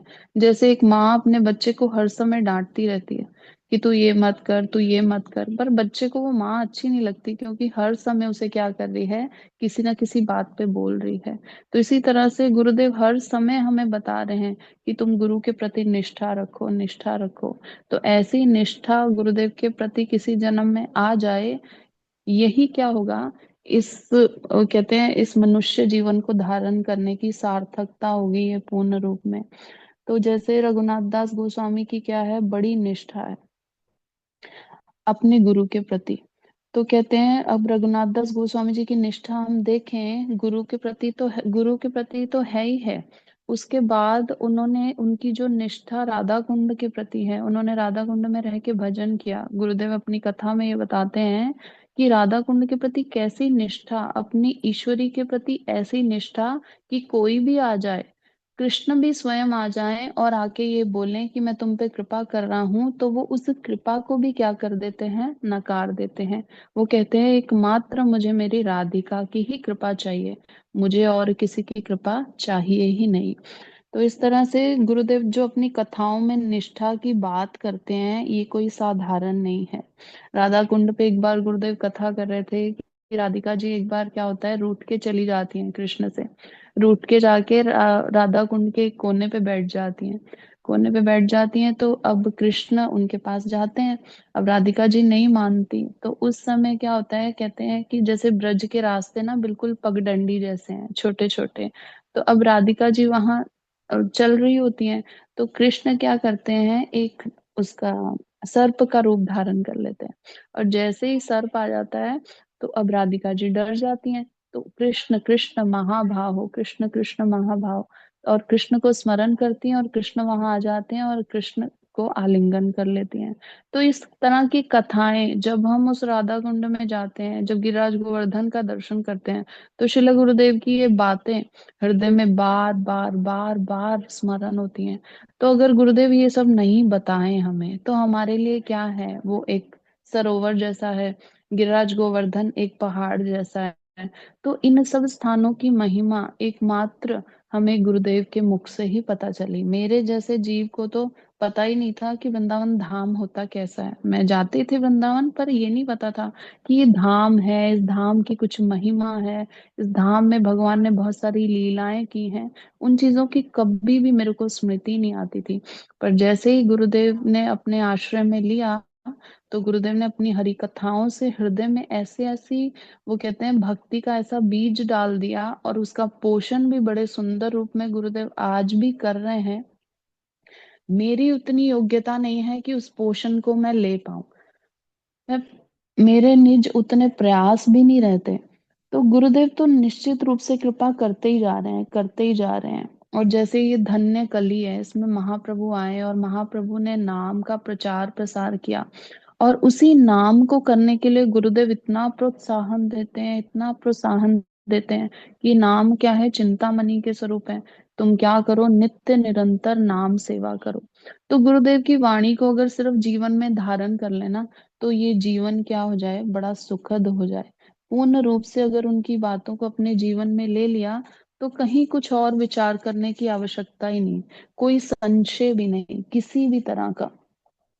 तो गुरुदेव एक बड़ी सुंदर कथा सुनाते हैं कि एक बार क्या होता है, एक विष्ठा का कीड़ा होता है और एक भ्रमर होता है। अब वो भ्रमर कहाँ से आया होता है, वो भ्रमर क्या बोलते हैं, नाम भूल गई मैं यहाँ पे, कैलाश, कैलाश से आया होता है। तो अब वो विष्ठा का कीड़ा जब भ्रमर की सुगंध देखता है, और भ्रमर बड़ा सुंदर गुनगुनाता है, तो वो विष्ठा का कीड़ा बड़ा आकर्षित हो जाता है कि ये इतनी मधुर सुगंध कहाँ से आ रही है और इतना सुंदर गान कहाँ से आ रहा है। क्योंकि एक तो जो भ्रमर है वो क्या करके आया, पुष्प के रस को, कमल के रस को पान करके आया। तो अब विष्ठा का कीड़ा उसको देख के कहता है कि हे भ्रमर, आप कहाँ से आए हो। तो वह भ्रमर कहता है कि मैं तो कैलाश मानसरोवर से आया हूँ। तो कहता है वो कौन सा मानसरोवर, वो कैसा मानसरोवर। तो वो उस मानसरोवर की पूरी महिमा बताता है कि कैसा है मानसरोवर, कितना सुंदर जल है वहां का, कितना शीतल है, कितने सुंदर पशु पक्षी हैं वहां पे, और कितना सुंदर सा वातावरण है, कितने झरने हैं वहां पे। तो इस तरह से वो भ्रमर वहां की महिमा को बताता है। और बताते बताते जब विष्ठा का कीड़ा वो सुन रहा होता है ना, वो पूर्ण रूप से उस स्मृति में, वहां की जो जो बता रहा होता है भ्रमर, उसमें डूब जाता है। और फिर भ्रमर को कहता है कि क्या आप मुझे उस स्थान पे ले जाएंगे जहाँ की महिमा का आप इतना सुंदर वर्णन कर रहे हैं। अभी तो मैं आपके मुख से सुन रहा हूँ, तो मेरा मन वहां पे तन्मय हो गया है। अगर मैं वहां जाऊंगा तो पता नहीं कितना सुंदर दर्शन होगा। तो मुझे वहां कौन ले जाएगा। तो उस समय भ्रमर कहते हैं कि तुम क्या करो, तुम मेरी पीठ पे बैठ जाओ, और मैं क्या करता हूँ, तुम्हें वहां ले जाता हूँ। तब भ्रमर एक बार भी ये विचार नहीं करता कि ये जो विष्ठा का कीड़ा है इसके अंदर से बड़ी दुर्गंध आ रही है, ये इतने गंदे स्थान पे बैठा हुआ था, वो ये विचार ही नहीं करता और उसको बिठा के अपनी पीठ पे ले जाते हैं। जब ले जाते हैं तो वहां पे जाके वहां मानसरोवर में क्या है, कमल के पुष्प के ऊपर उसको छोड़ देते हैं। तो अब और खुद एक कमल के पुष्प का रस पान करने लग जाते हैं। कहते हैं ब्रह्मर ऐसा होता है जब रस पान कर रहा होता है तो उसको याद ही नहीं रहता कि दिन छुपने वाला है और कब कमल की पंखुड़ियां बंद हो जाएंगी, उसको इसकी भी स्मृति याद ही नहीं रहती। इस तरह से हरि कथा में अगर हम देखें, जैसे सुखदेव गोस्वामी पाद जब हरि कथा सुना रहे हैं परीक्षित महाराज को, तो उस समय परीक्षित महाराज को सुखदेव गोस्वामी कहते हैं कि तुम क्या करो, कुछ जल ले लो, कुछ खा लो। तो उस समय परीक्षित महाराज कहते हैं कि नहीं, आप ये जो हरि कथा रूपी मुझे वो दे रहे हो ना, इससे क्या हो रही है, मेरी तृप्ति हो रही है। मुझे ना तो कुछ पीने के लिए चाहिए और ना ही कुछ खाने के लिए चाहिए। तो श्रील गुरुदेव हमेशा कहते हैं कि ये भगवान की कथा क्या है, तब कथामृतम तप्त जीवनम कवि विरीडितम कल्पशापहम। तो इस तरह से ही भगवान की कथाएं क्या हैं, अमृत के समान है, जो हमारे कानों के माध्यम से हमारे हृदय में जाती हैं और हमारे चित्त की मलिनता को दूर कर देती हैं। कहते हैं हम बहुत बार प्रार्थना करते हैं कि प्रभु आओ और मेरे हृदय में बैठ जाओ, पर हृदय क्या है, पूरी तरह से दूषित है। तो जब गुरुदेव इन कथाओं को श्रवण कराते हैं, तो इन कथाओं को श्रवण करने से क्या होता है, चित्त का मार्जन होता है, चित्त शुद्ध होता है। इसलिए बार बार गुरुदेव बहुत इंटेंस देते हैं कि हरि कथा श्रवण करो, हरि कथा नहीं भी समझ आ रही तो भी कथा में आके बैठ जाओ। तो इस तरह से अब जब वो भ्रमर लेके चला जाता है उस विष्ठा के कीड़े को और एक जाके कमल के पुष्प पे छोड़ देता है, तो अब अगले दिन क्या होती है, शिवरात्रि होती है। तो वहां क्या जो राजा होता है ना, उसकी एक बेटी होती है। तो उसने एक संकल्प लिया होता है कि आज मैं शिव जी के ऊपर ना 108 कमल के पुष्प क्या करूंगी, उनको अर्पित करूंगी। तो वो कमल के पुष्प चुनने आती है, तो वो कमल के पुष्प चुन रही होती है, तो ये वाला पुष्प भी उनके हाथ में आ जाता है जिसमें ये विष्ठा का कीड़ा बैठा होता है। तो अब वो उस पुष्प को भी उठा लेती हैं। अब वो सब पुष्पों को ले जाती है और शिव जी के ऊपर चढ़ा देती हैं। तो देखो, और फिर क्या होता है, अगले दिन जो वहां के पुजारी होते हैं उन सब पुष्पों को उठाते हैं और क्या करते हैं, गंगा जी में डाल देते हैं। और गंगा जी में जैसे ही वो पुष्प जाते हैं, पुष्प के साथ वो विष्ठा का कीड़ा भी चला जाता है। तो वो क्या होता है, एक बड़ा सुंदर सा शरीर धारण कर लेती है। एक बहुत, वो कहते हैं कि जैसे भगवान का एक भक्त बहुत सुंदर देह धारण कर लेते हैं। तो कहते हैं कि ये विष्ठा का कीड़ा कौन है, ये भ्रमर कौन है, और ये जो शिवरात्रि है ये शिव जी कौन है। तो ये विष्ठा का कीड़ा ये मैं हूँ, और जो क्या है, इस संसार में काम क्रोध लोभ मोह मद मत्सरता से जिसका हृदय भरा हुआ है। और उसके बाद ब्रह्मर कौन है, ब्रह्मर शिला गुरुदेव है, जो क्या करते हैं, ये विचार भी नहीं करते कि वो कहते हैं इतने अपवित्र हृदय, अपवित्र सब कुछ, काया मन वाक्य सब कुछ, किसी भी उसमें पवित्रता नहीं। उसको क्या करते हैं, बिना विचार किए क्या करते हैं, हमें क्या दिखा देते हैं कि तुम्हें कहाँ जाना है, गोलोक वृंदावन जाना है।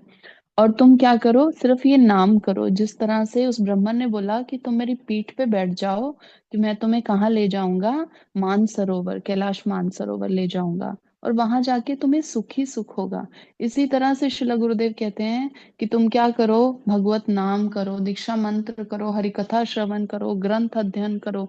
जैसे जैसे गुरुदेव बोलते हैं वो सारी बातें अगर हम करें तो निश्चित रूप से, और गुरुदेव इसकी योग्यता भी स्वयं ही देते हैं। वो कहते हैं पात्रता भी नहीं है, पात्रता भी वो स्वयं ही देते हैं। इसी तरह से वो जो भ्रमर है वो गुरु का कार्य करते हैं, और वो हमें गोलोक वृंदावन का दर्शन कराते हैं अपनी कथा के माध्यम से। अभी तक तो हमें भगवान का धाम ही नहीं पता था कि नित्य धाम कौन सा होता है। ये धाम ही श्रील गुरुदेव के मुख से श्रवण किया। तो वो बताते हैं कि वहां पे इतनी सुंदर भगवान की लीलाएं होती हैं, उस सुंदर लीलाओं में तुम्हारा भी एक नित्य स्वरूप है, तुम्हारा भी एक सिद्ध स्वरूप है, तुम्हारी भी एक सेवा है। तो तुम हर संभव प्रयास करो उसके लिए। तुम भक्ति के 64 अंग हैं, उनमें सबसे इम्पोर्टेंट है गुरु पदाश्रय, नाम संकीर्तन, हरि कथा श्रवण। तो ये सब तुम करो। तो गुरुदेव इस तरह से बताते हैं। और शिव जी शिव जी के ऊपर चढ़ तो गुरुदेव क्या करते हैं, जैसे कहते हैं कि गुरुदेव बार बार बोलते हैं कि गुरु के प्रति निष्ठा रखो, तो वो निष्ठा को अपने पास नहीं रखते। वो हमारी किसी भी वस्तु को अपने पास नहीं रखते। वो क्या करते हैं, अपनी समस्त गुरु परंपरा को अर्पित कर देते हैं। और गुरु परंपरा क्या करती है, राधा कृष्ण को अर्पित कर देती है। तो श्रील गुरुदेव जो भी वस्तु हमें कहते हैं ना कि तुम मेरे प्रति निष्ठा रखो, तुम कथा श्रवण करो या संग साधु संग करो, तो उसका जो भी फल है वो कुछ भी अपने पास नहीं रखते। हम एक पुष्प भी उनको अर्पित करते हैं ना, वो अपने गुरुपाद पद्म को अर्पित कर देते हैं। और गुरुपाद पद्म आगे क्या करते हैं, अपने गुरुपाद पद्म को अर्पित करते हैं। इस तरह से समस्त गुरु परंपरा से होता हुआ ये पुष्प कहाँ चला जाता है, राधा कृष्ण के चरणों में चला जाता है। देखो, भगवान को तो नहीं देखा मैंने, कहते हैं गुरुदेव अपनी कथा में बता रहे थे कि इस जगत में ना प्रेम नहीं हो सकता। क्यों? क्योंकि प्रेम किसमें होता है, प्रेम एकमात्र विषय और आश्रय में होता है। प्रेम कभी भी आश्रय और आश्रय में नहीं होता। विषय कौन है, एकमात्र श्री कृष्ण है।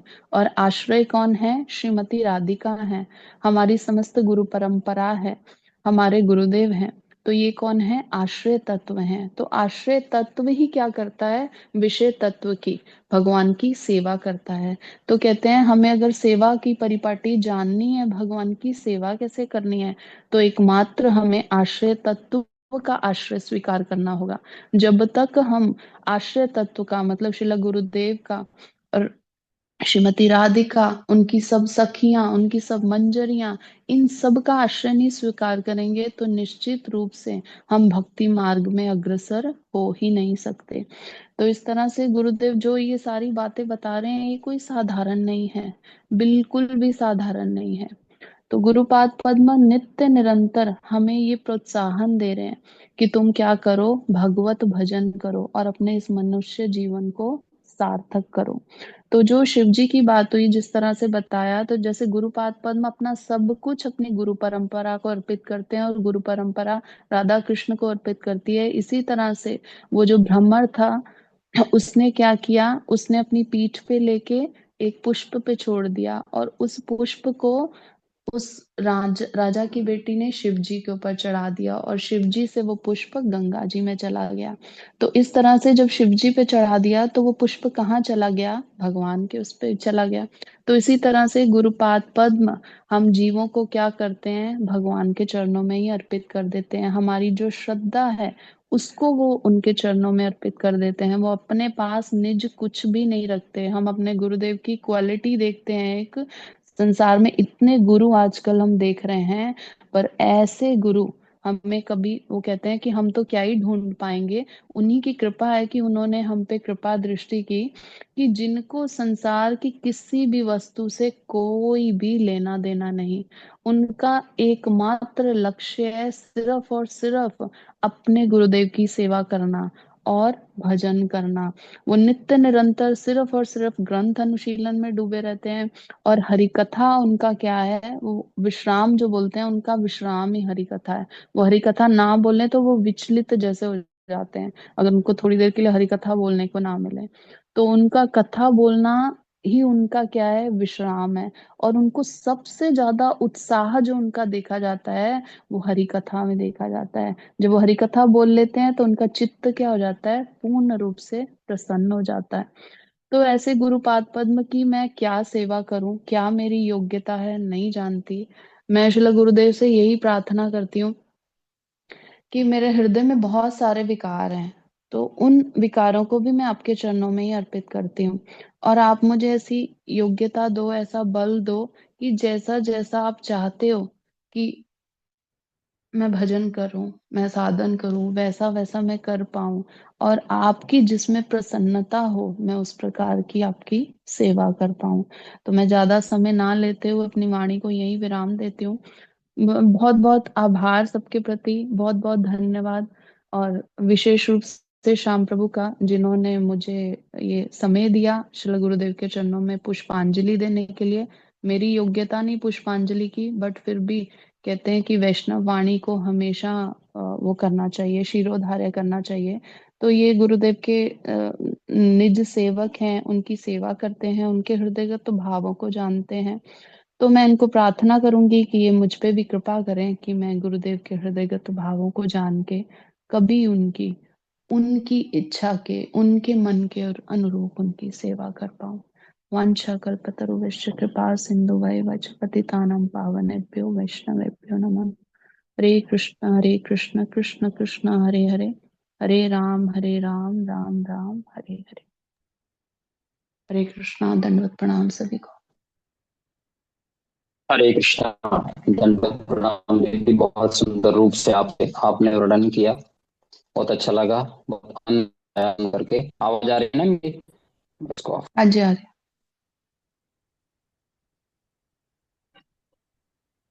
इतना सुंदर रूप से आपने वर्णन किया कि कहते हैं ना, हृदय को भेद डाला। तो गुरुपाद पद्म के चरणों में बहुत ही सुंदर रूप से आपने पुष्पांजलि अर्पित की। और एक तरह से बोलते हैं कि कुछ बातें होती हैं जो ऊपर से बोली जाती हैं और कुछ बातें होती हैं हृदय से निकलती हैं। तो आपने अपने हृदय से इन बातों को बतलाया और बहुत ही अच्छा लगा, हृदय बड़ा आनंदित हुआ सुन करके। और इससे क्या है, गुरुपाद पद्म के चरणों में सबकी प्रीति बढ़ेगी और रति होगी, मति होगी। बहुत ही सुंदर रूप से आपने पुष्पांजलि अर्पित की। वास्तव में शब्दों के माध्यम से ये बातें बतलाई नहीं जा सकती, क्योंकि अपने हृदय के उद्गार होते हैं। और आपने अपने हृदय के उद्गार के द्वारा यहाँ पर इन बातों को रखा।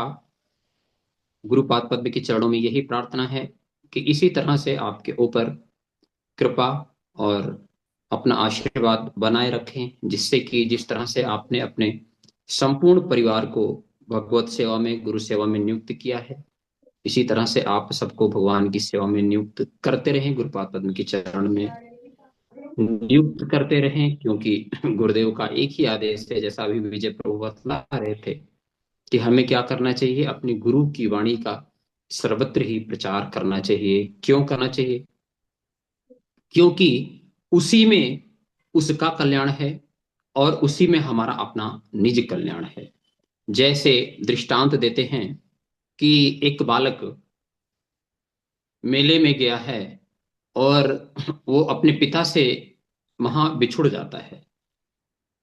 अब बिछुड़ने के बाद वो सिर्फ क्या है, रो रहा है, रोते रोते रोते। और कोई आता है, कोई सोचता है इसे कुछ पैसा चाहिए, वो कुछ पैसा दे के चला जाता है। कोई आता है, सोचता है ये बालक रो रहा है, इसे कुछ खिलौना चाहिए, कोई खिलौना दे के चला जाता है। ऐसे बहुत सारे लोग आते हैं और बहुत सारी वस्तुएं उस बालक को प्रदान करते हैं, लेकिन फिर भी वो बालक चुप नहीं होता। तो उसमें से एक बड़ा ही बुद्धिमान और बुजुर्ग व्यक्ति आता है। वो बोलता है, बेटा तुम क्यों रो रहे हो? तब वो बोलता है कि मैं जो है गायब हो गया हूं, मेरे पिता यहां से गायब हो गए, इस मेले में दिखलाई नहीं दे रहे। तो वो क्या करता है, उसे पुलिस स्टेशन में लेकर के जाता है और वहां पर एक रिपोर्ट दर्ज कराता है। उसी समय क्या देखते हैं, पहले से पुलिस स्टेशन पर एक रिपोर्ट दर्ज की गई है, जिसमें उसके पिता ने लिखाया है कि यदि मेरा बालक मिलता है तो आप मुझे जो सबसे पहले सूचित करेगा उसको मैं करोड़ रुपए का इनाम दूंगा। तात्पर्य क्या, वो तुरंत ही उसको फोन करता है और उसका पिता बड़ी गाड़ी लेके आता है और उसमें उस बालक को बिठाता है। बालक आनंदित हो जाता है। तो ये कार्य किसने किया? इस व्यक्ति ने किया। तो उस व्यक्ति से उसके पिता बड़े प्रसन्न हो जाते हैं और उनके आनंद की कोई सीमा नहीं होती है। उसी तरह से ये जीव करोड़ों करोड़ों जन्म से गुरुपाद पद्म के चरणों से बिछुड़ा हुआ है, क्योंकि बिना गुरुपाद पद्म के हम कृष्ण को नहीं समझ सकते, कृष्ण को नहीं जान सकते। तो मानो आपको गुरुपाद पद्म ने वो सेवा दी है कि आप एक प्रचार कार्य करो और प्रचार कार्य से जो विमुख जीव हैं उनको मेरे चरणों में पुष्प की भांति अर्पित करो। वो आप गुरुपाद पद्म के वचन को शिरोधार्य करके निभा रहे हैं। यही वास्तव में गुरुदेव की सेवा है और इसी में हमारा कल्याण होगा और इसके माध्यम से ही हम लोग भक्ति राज्य में आगे बढ़ सकते हैं। एक बात और बतलाना चाहता हूं कि हम लोग इस प्लेटफॉर्म पे बैठे हैं और यहां पर लगभग हम लोग डेली 1.5-2 घंटा दे रहे हैं। उसमें क्या है, यदि हम यहां पर समय नहीं देते तो हम इस समय को कहाँ लगाते, कहीं ना कहीं या तो हम किसी से बात कर रहे होते या तो हम कोई कार्य कर रहे होते, इसी में हमारा ये समय नष्ट होता। लेकिन जैसा सब लोग बोल रहे हैं कि श्याम प्रभु ने इस प्लेटफॉर्म को क्रिएट किया, ये बात सत्य नहीं है।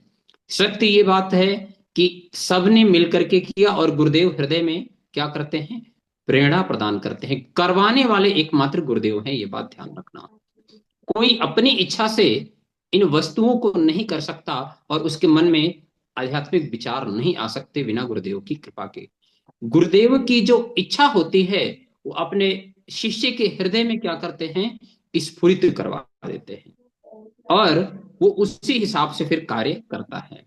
तो आप ये मत सोचना कि कोई भी चीज इस संसार में अपने आप हो रही है, नहीं, ये गुरुपाद पद्म की इच्छा से हो रहा है और उनकी इच्छा के विरुद्ध कोई कार्य नहीं होता। ये मैंने अपने निज जीवन में अनुभव किया है। कोई ये अहंकार करे कि मैं गुरुदेव की सेवा कर रहा हूँ, मैं गुरुपाद पद्म के लिए ये कर रहा हूँ, उससे बड़ा कहते हैं मूर्ख कोई नहीं है। क्योंकि जब तक वो सेवा आपसे लेना नहीं चाहते तब तक कोई उनकी सेवा कर ही नहीं सकता। इसलिए गुरुपाद पद्म क्या करते हैं, कृपा करके मेरे जैसे बद्ध जीवों के ऊपर कृपा करके क्या करते हैं, इस तरह की सेवा देते हैं। कोई सेवा गुरुपाद पद्म की कर नहीं सकता, ये बात ध्यान रखना। तो मैं हृदय से रमणी दीदी को धन्यवाद देता हूं और उनसे प्रार्थना करता हूं कि मेरे जैसे बद्ध जीव के ऊपर भी कृपा करें कि जिससे मैं भी अपने जीवन में भक्ति राज्य में कुछ थोड़ा सा भी आगे बढ़ पाऊं। इस तरह से आप सब जितने भी भक्त हैं सबके चरणों में मेरी प्रार्थना है कि मैं संपूर्ण रूप से माया में नियुक्त व्यक्ति हूं, जीव हूं। आप लोग कृपा करेंगे तो अवश्य ही गुरुपाद पद्म हमारे ऊपर कृपा करेंगे और हम लोग भक्ति में किंचित मात्र भी आगे बढ़ पाएंगे। अब मैं नेक्स्ट वक्ता से ये प्रार्थना करूंगा कि वो आए और गुरुपाद पद्म के चरणों में कुछ पुष्पांजलि अर्पित करें। नेक्स्ट स्पीकर हैं राधा सुंदरी, राधा सुंदरी फ्रॉम नरेला।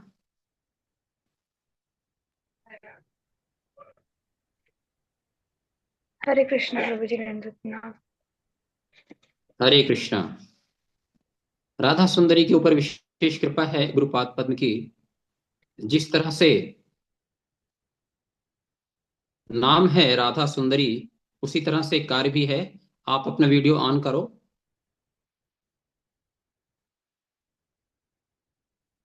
जिस तरह से नाम है राधा सुंदरी उसी तरह से कार्य है राधा सुंदरी।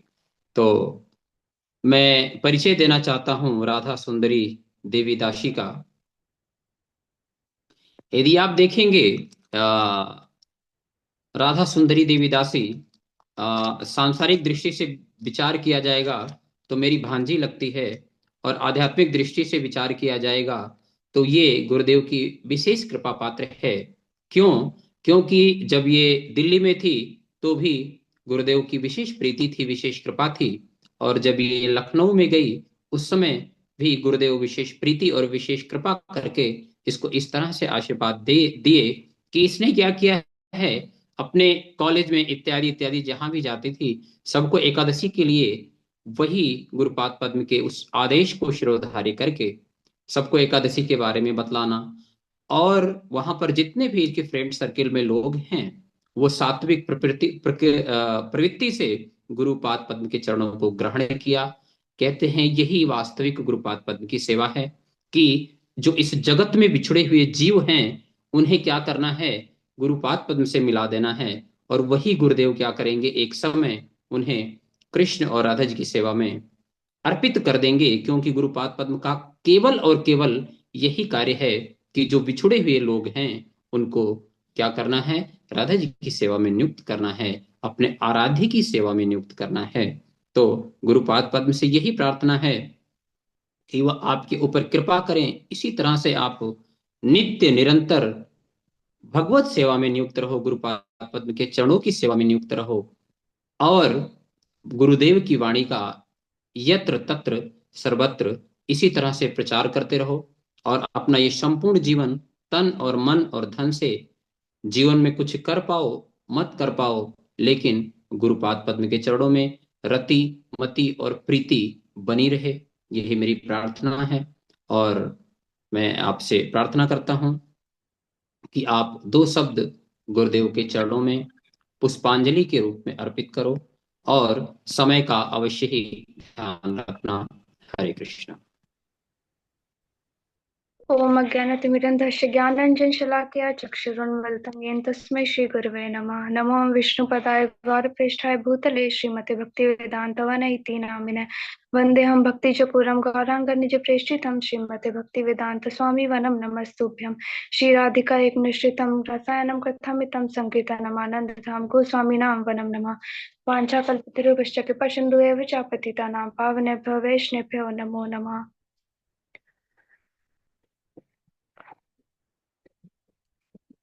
गुरुदेव के विषय में कुछ भी बोल पाना तो गुरुदेव की कृपा के बिना बिल्कुल असंभव सा ही है। लेकिन वैष्णव इतने दयालु होते हैं, जैसे श्याम प्रभु, उन्होंने मेरी जीवा शुद्धि के लिए, मेरे ही निज कल्याण के लिए मुझे ये अवसर दिया कि मैं गुरुदेव के चरण कमलों में कुछ पुष्पांजलि अर्पित कर पाऊं अपने टूटे फूटे शब्दों से, क्योंकि योग्यता तो कुछ है नहीं। अगर वो योग्यता का विचार करते तो ये कभी भी संभव नहीं हो पाता।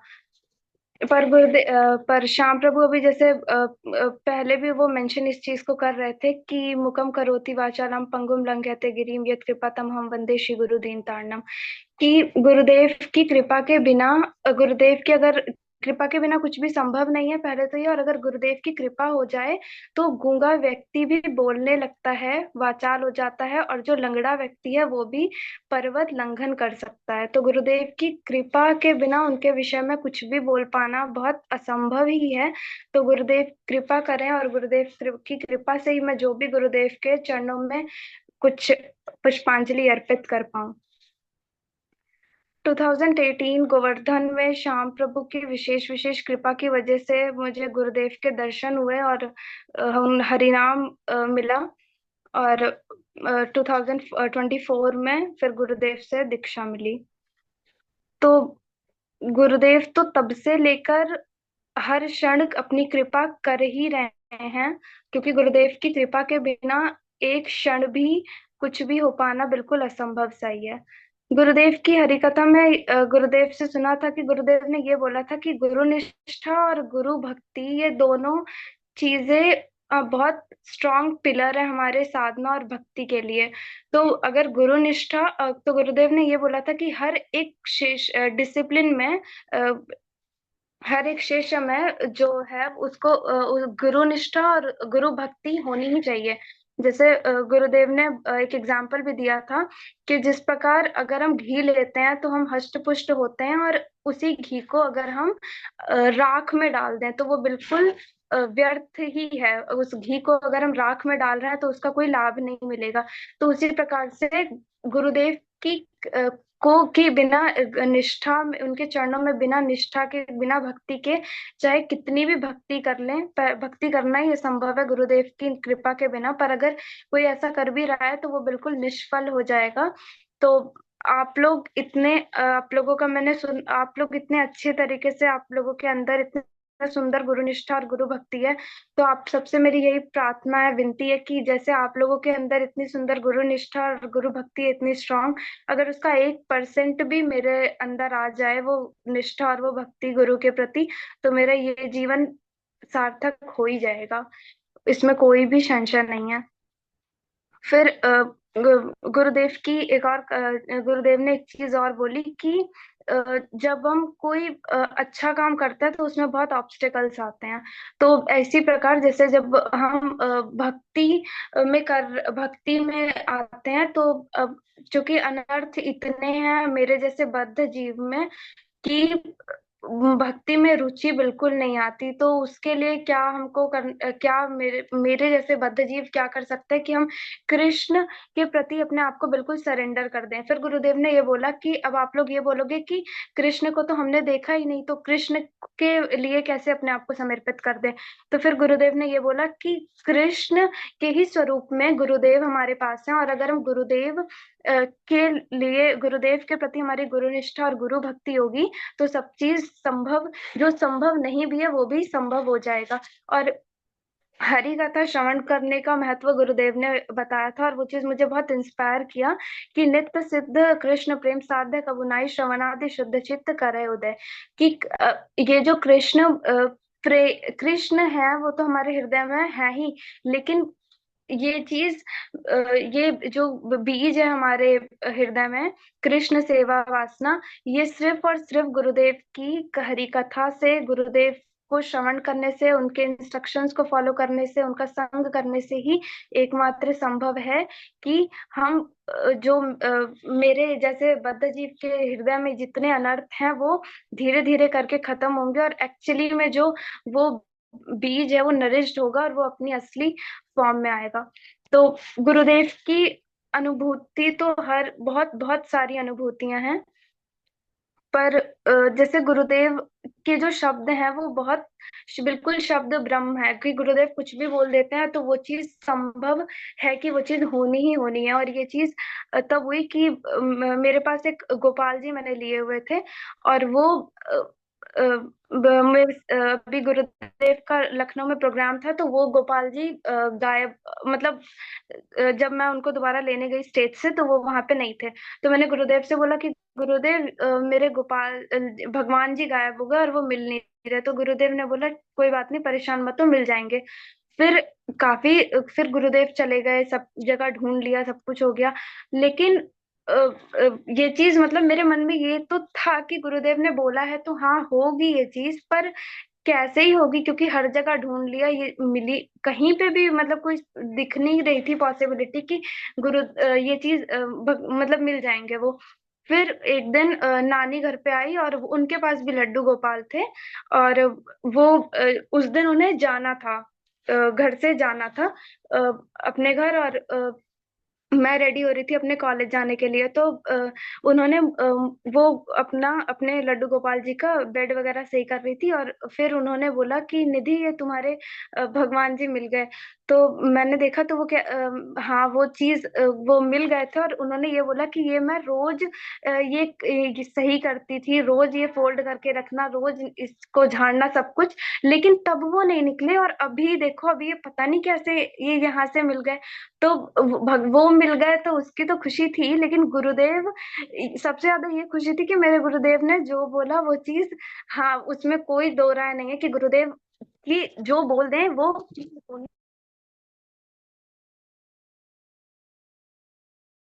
और गुरुदेव की हरि कथा से एक श्लोक जो मुझे बहुत इंस्पायर किया कि ध्यान मूलम गुरु मूर्ति, पूजा मूलम गुरु पदम, मोक्ष मोक्ष मंत्र मूलम गुरु वाक्यम, मोक्ष मूलम गुरु कृपा। कि जितनी प्रकार के ध्यान है उन सब में सर्वश्रेष्ठ ध्यान हमारे गुरु मूर्ति का ध्यान करना है। जितनी समस्त पूजा है उन सब पूजाओं में सबसे सर्वश्रेष्ठ पूजा हमारे गुरु के चरण कमलों की पूजा है। जितने भी मंत्र हैं उन समस्त मंत्रों में जो हमारे गुरुदेव के जो वचन है वो सर्वश्रेष्ठ हैं। और जितने भी प्रकार की मोक्ष है उस सब में से सबसे उन्नत जो है वो राधा जी की सेवा करना है, और राधा जी की सेवा एकमात्र गुरुदेव की कृपा से ही संभव हो पाएगी। तो आप सबके चरणों में मेरी यही प्रार्थना है कि जैसे आप लोग इतना सुंदर गुरुदेव की सेवा करते हो, वो अगर मैं बिल्कुल थोड़ा रंच मात्र भी वो चीज कर पाऊं अपने इस जीवन में, तो मेरा ये जीवन सार्थक हो जाएगा। वांछा कल्पतरुभ्यश्च कृपा सिन्धुभ्यश्च च पतितानां पावनेभ्यो वैष्णवेभ्यो नमो नमः। अगर मुझसे कुछ त्रुटि हुई हो तो मुझे क्षमा कीजिएगा।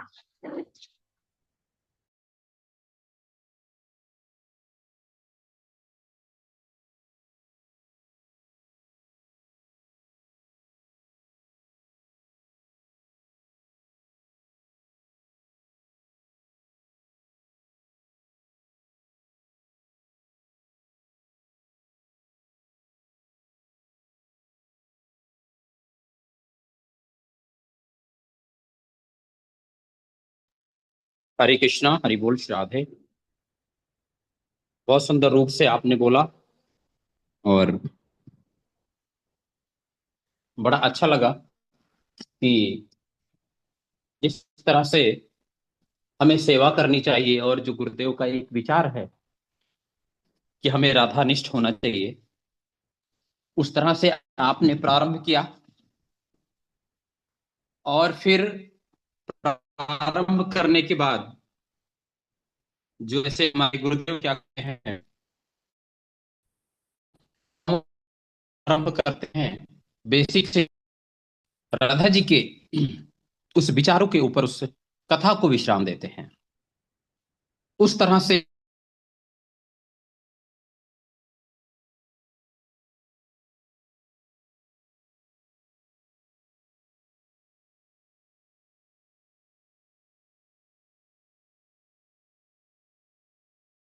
हमारे गुरुपाद पद्म देना चाहते हैं। तो बहुत ही अच्छा। अब मैं नेक्स्ट स्पीकर जो हमारे पास हैं, सुधा पांडे फ्रॉम सूरत। तो मैं सुधा पांडे जी से प्रार्थना करता हूं वो आए और अपने अनुभव को शेयर करें, किस तरह से आपके ऊपर कृपा हुई है। हरे कृष्णा, श्री राधे। हरे हरे कृष्णा प्रभु जी। हरे कृष्णा। हाँ, अपना वीडियो ऑन करना। वाह, बहुत सुंदर। हरे कृष्णा प्रभु जी, राधे राधे।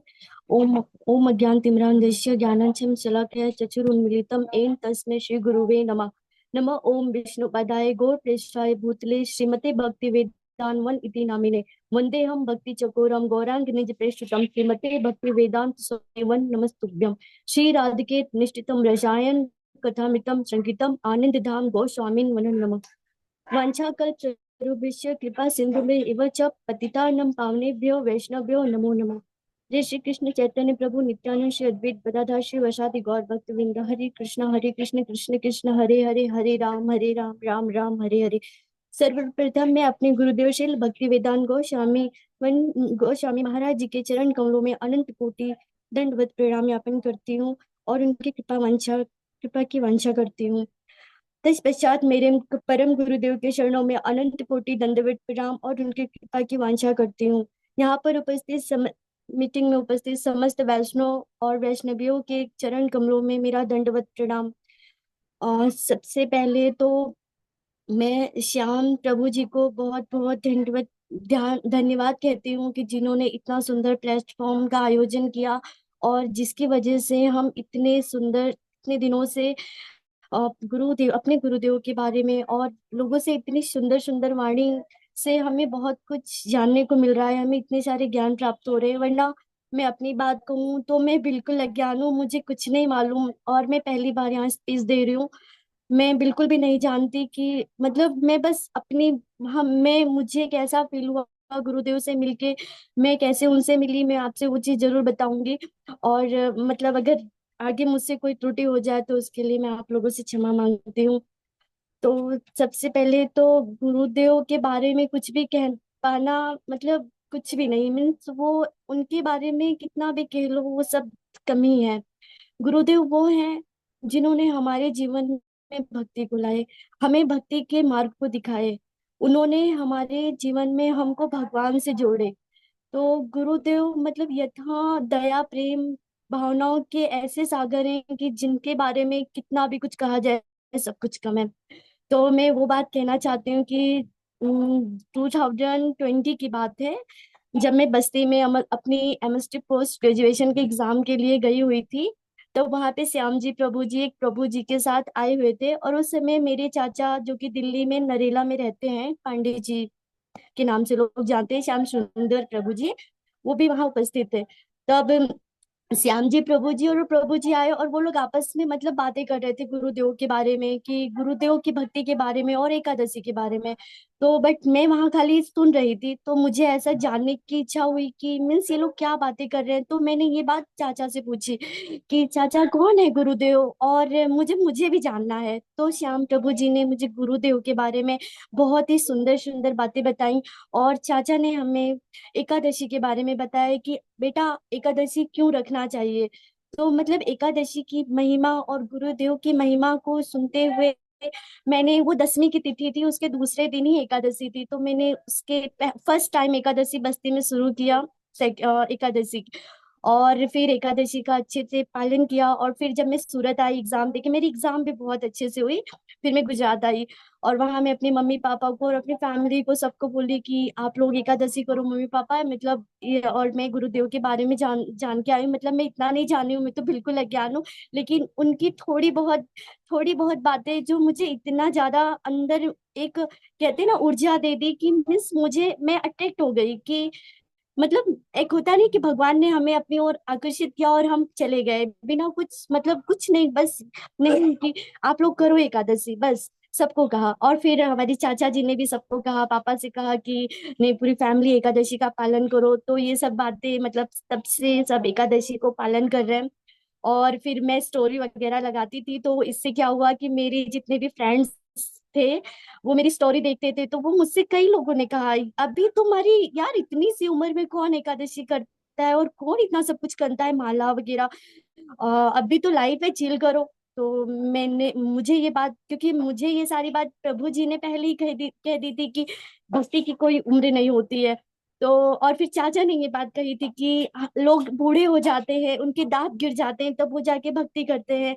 तो भगवान को हम जब चाहते हैं कि हमें सब कुछ ताजा ताजा पसंद हो, तो भगवान भी चाहते हैं कि उनकी भक्ति की, जब हम छोटे से बेबी होते हैं तभी से अगर हम उनकी भक्ति करते हैं, तो वो चीज भगवान को बहुत पसंद आती है।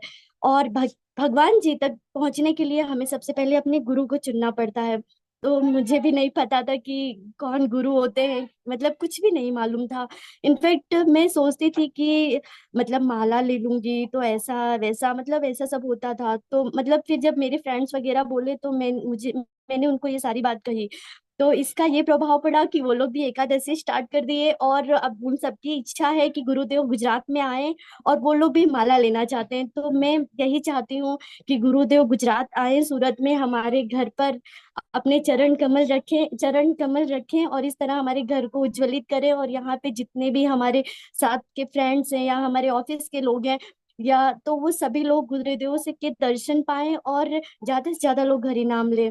और ये चीज मुझे ये सब करने का, मुझे इसका परम सौभाग्य प्राप्त हुआ। उसके लिए मैं गुरुदेव से मतलब मेरे ऊपर गुरुदेव की कृपा बनी है, उसके लिए मैं बहुत बहुत धन्यवाद श्याम प्रभु जी, मेरे चाचा जी, और सबको करती हूँ। उसके बाद दूसरी बार फिर मेरी एंगेजमेंट हुई, तो वो भी एकादशी का दिन था, मतलब वो भी मतलब मुझे बहुत अच्छा लगा। उसके बाद 2023 में, मतलब उस समय से मुझे ऐसा लगता था, क्योंकि मैं सोशल मीडिया पे भक्ति वगैरह देखती थी, जब भी बस्ती में प्रोग्राम होता था, लखनऊ के घर उद्घाटन में प्रोग्राम था, तब मैं लेकिन जा नहीं पाती थी। मैं माला देख करते सबको अपनी फैमिली में देखती थी, तो मैं सोचती थी कि मैं भी माला करूंगी, बट ऐसा ओकेजन होता नहीं था कि मैं पहुंच पाऊं और हरि नाम ले सकूं।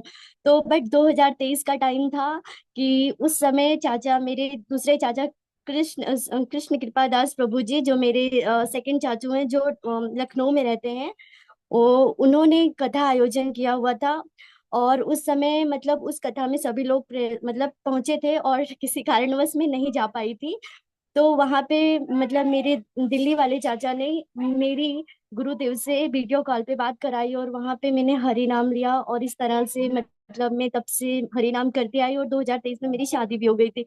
उसके बाद फिर 2024 में फिर मतलब वापस बनगटा में प्रोग्राम हुआ, तब मेरे ससुर जी गए वहां और उन्होंने हरि नाम लिया। इस तरह मैं अपने ससुराल वालों को भी हरि नाम दिलाई, और मतलब वहां भी सब एकादशी का पालन कर रहे हैं। और फिर फोर्थ प्रोग्राम जब हुआ 2024 में, तो मतलब मैं परेशान थी कि मैं दर्शन कब करूंगी, फाइनली अब तो मेरे दर्शन हो जाए गुरुदेव से। मतलब अंदर कम बहुत, मतलब ऐसा होता था कि मैं कब करूंगी दर्शन गुरुदेव के, कब वो दिन आएंगे। लगता है अभी गुरुदेव की कृपा ही नहीं है मेरे ऊपर, मतलब मुझे अंदर से बहुत गलत, बहुत बुरा लगता था। तो फिर लेकिन वो दिन आ गया फाइनली चाचा की वजह से। मतलब उन्होंने इतना अच्छा प्रोग्राम किया 2024 में लखनऊ में भागवत कथा। और मैं वहां पहुंची अपने हस्बैंड के साथ। और वहां मेरे ससुर जी थे, यहाँ से मम्मी पापा गए हुए थे, मतलब फैमिलीज वहां पहुंची और उनके चरण कमलों के दर्शन पाई। और मेरी छोटी सी क्यूट सी बेबी भी है, और वो बेबी को भी गुरुदेव के दर्शन हुए। सबसे अच्छी बात मेरी बेबी की तो बहुत बड़ी खुशकिस्मत है कि यहाँ हम इतनी उम्र हो गई और मैं अपनी बात को 2020 से लेके 2024 में जाके दर्शन हुए।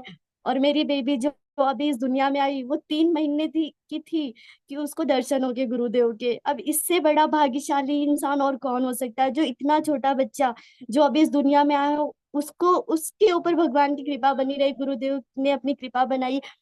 और और कहीं ना कहीं इसके पीछे ये भी मैं कहती हूँ कि मैं गुरुदेव को सुनती आई हूँ और हरि नाम करती आई हूँ। जब मेरी बेबी मतलब मैंने एक कथा में सुना था, गुरुदेव ने कहा था कि जब प्रेगनेंसी में बेबी को हम मैं मतलब जो जो बेबी होते हैं प्रेगनेंसी के टाइम पे 70% बच्चों को जो ज्ञान होता है वो गर्भ में ही मिल जाता है। तो मैंने इस चीज को ध्यान से सुना और इस चीज को फॉलो किया। मेरे चाचा जी ने भी मुझसे ये चीज कही कि बेटा आप गीता पढ़ो। उस समय मैं गीत का किसी कारणवश बस मैं गीता नहीं ले पाई थी, तो बट हरि नाम में डेली करती थी। और हरि नाम करती थी, मैं गुरुदेव की बातें सुनती थी, उनकी कथा सुनती थी, और मतलब बस यही चीज था। और इस वजह से जब मेरी बेबी इस दुनिया में आई तो मैंने उसके कान में सबसे फर्स्ट टाइम से अपने हस्बैंड से कह के हरि मतलब कृष्ण महामंत्र बोलने को कहा। और इस तरह आज वो बेबी मतलब मैं अपनी बात कहूँ तो मेरी ऑफिस में ऐसे कई लोग हैं जो प्रेगनेंसी के टाइम पे 1 से 2 ईयर का ब्रेक ले लेते हैं, बट मेरी लाइफ में ऐसा ब्रेक कुछ भी नहीं आया। वो इतनी अच्छे से इस दुनिया में आई और मुझे ऐसा लगता है कि गुरुदेव की कृपा उसके ऊपर है।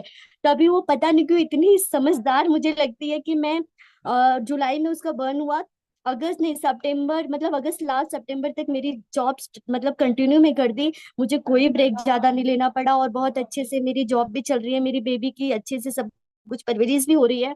और उसको मतलब मैं चाहती हूँ कि भगवान गुरुदेव की कृपा ऐसे ही मेरी बेबी के ऊपर बनी रहे और सबका आशीर्वाद मिले कि मतलब अभी वो बहुत ही भाग्यशाली है, मैं बस उसको यही कहूंगी। और इस तरह से मतलब हुआ हमारी लाइफ में इतना सब कुछ बहुत अच्छा, क्योंकि मतलब अभी मुझे उसकी वजह से कोई प्रॉब्लम नहीं आई है। मैं अपनी लाइफ में जो भी कर रही हूँ बहुत अच्छी तरह से कर पा रही हूँ।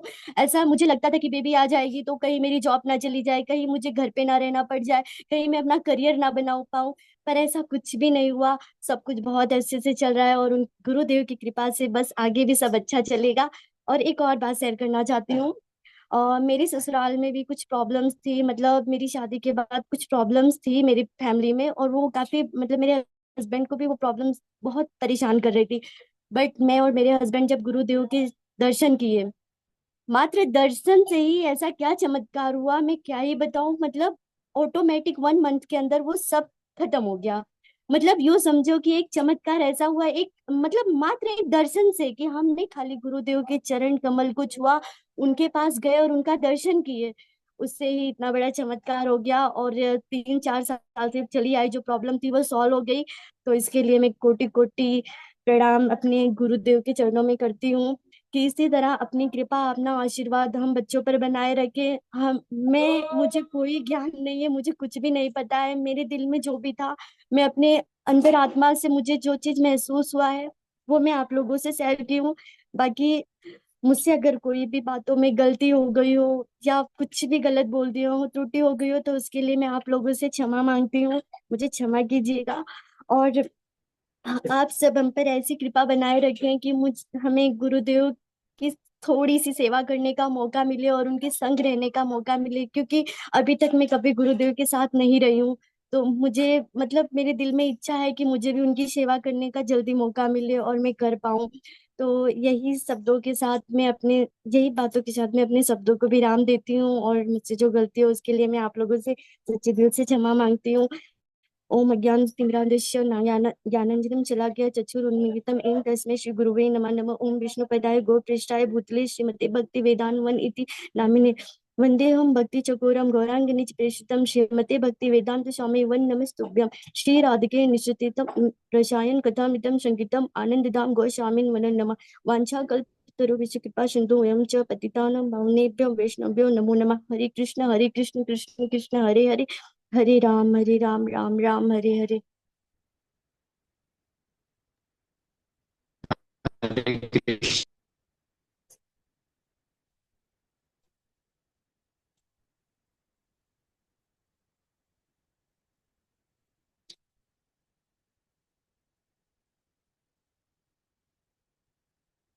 आवाज नहीं आ रही है।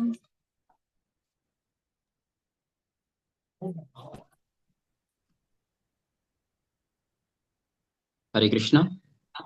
हरे कृष्ण। तो सारे लोगों ने बड़े सुंदर रूप से बोला और आपने जिस तरह से अपनी अनुभूतियों को शेयर किया। देखो, एक बात बोलता हूं, संसार की वस्तुएं बहुत ही साधारण हैं। यदि आप गुरुपाद पद्म के चरणों में अपने आप को शरणागत करके और भगवान का नाम करोगे तो संसार की वस्तुएं तो बहुत ही आसान है। आप अपना म्यूट कर दीजिए।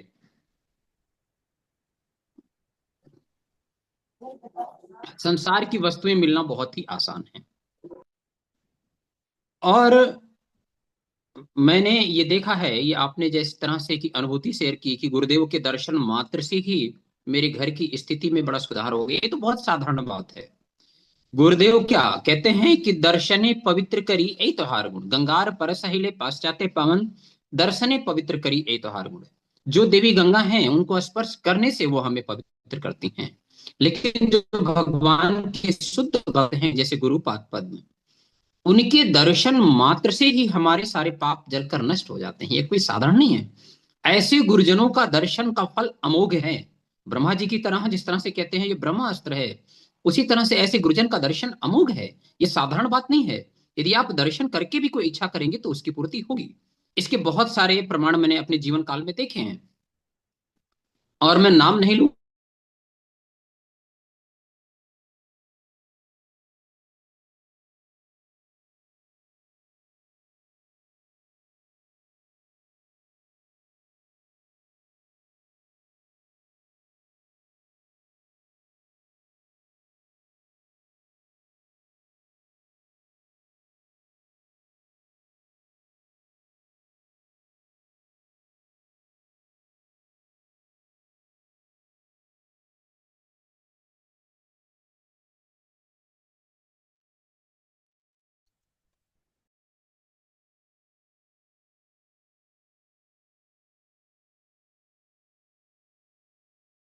जानने वाले आए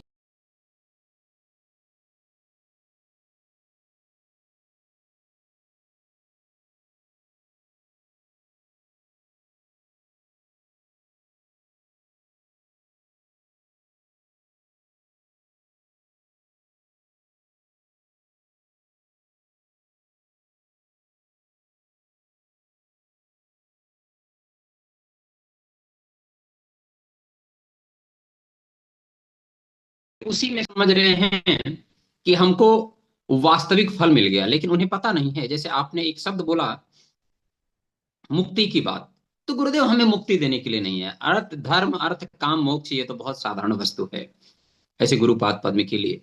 ये तो समझ लो कि कोई हरिनाम कर रहा है तो साधारण रूप से उसे प्राप्त हो जाएगा।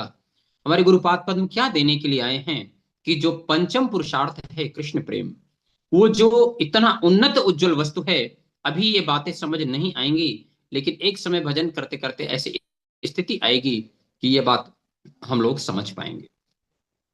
लेकिन अभी ये सांसारिक अनुभूतियां जो हो रही हैं, यही हमारी दृढ़ता को गुरुपाद पद्म के चरणों में क्या करती हैं, दृढ़ करती हैं। यदि कोई अपने जीवन काल में गुरुदेव से हरिनाम ग्रहण करे और ग्रहण करके उस नाम को करे, ब्रह्मांड की ऐसी कोई भी वस्तु नहीं है जो उसे प्राप्त ना हो सके। मैंने ये भी सुना है, कुछ लोगों ने गुरुदेव से प्रश्न किया। क्या प्रश्न किया कि एक व्यक्ति है, मैं नाम नहीं लेना चाहता, कि वो क्या करता है, आपके मन की बात को जान करके बतला देता है। गुरुदेव मुस्कुराए और बोले यदि आपको वो वस्तु चाहिए मैं आपको प्रदान करता हूं, क्योंकि ये देने के लिए हमारे गुरुपाद पद्म नहीं आए, हमें तो कोटि गुना श्रेष्ठ वस्तु देने के लिए आए।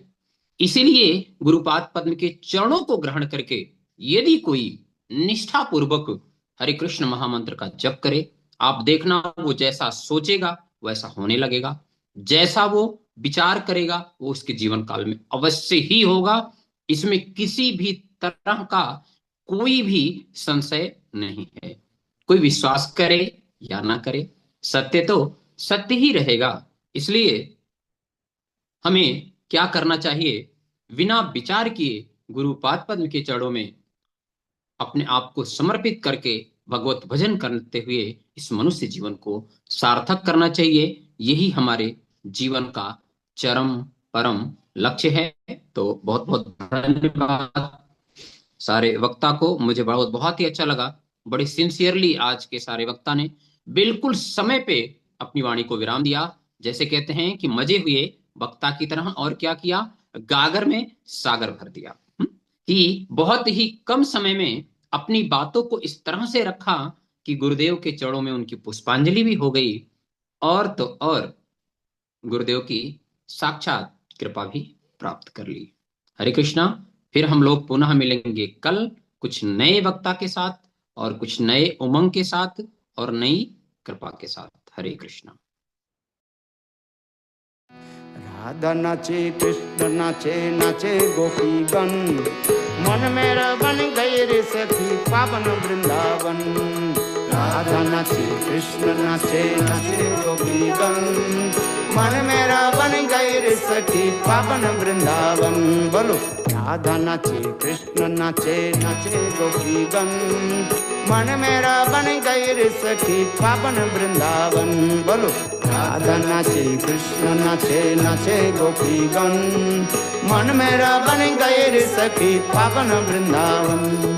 ललिता नाचे विशाखा नाचे, नाचे सखी गण, ललिता नाचे विशाखा नाचे, नाचे सखी गण, मन मेरा बन गए रे सखी पावन वृंदावन।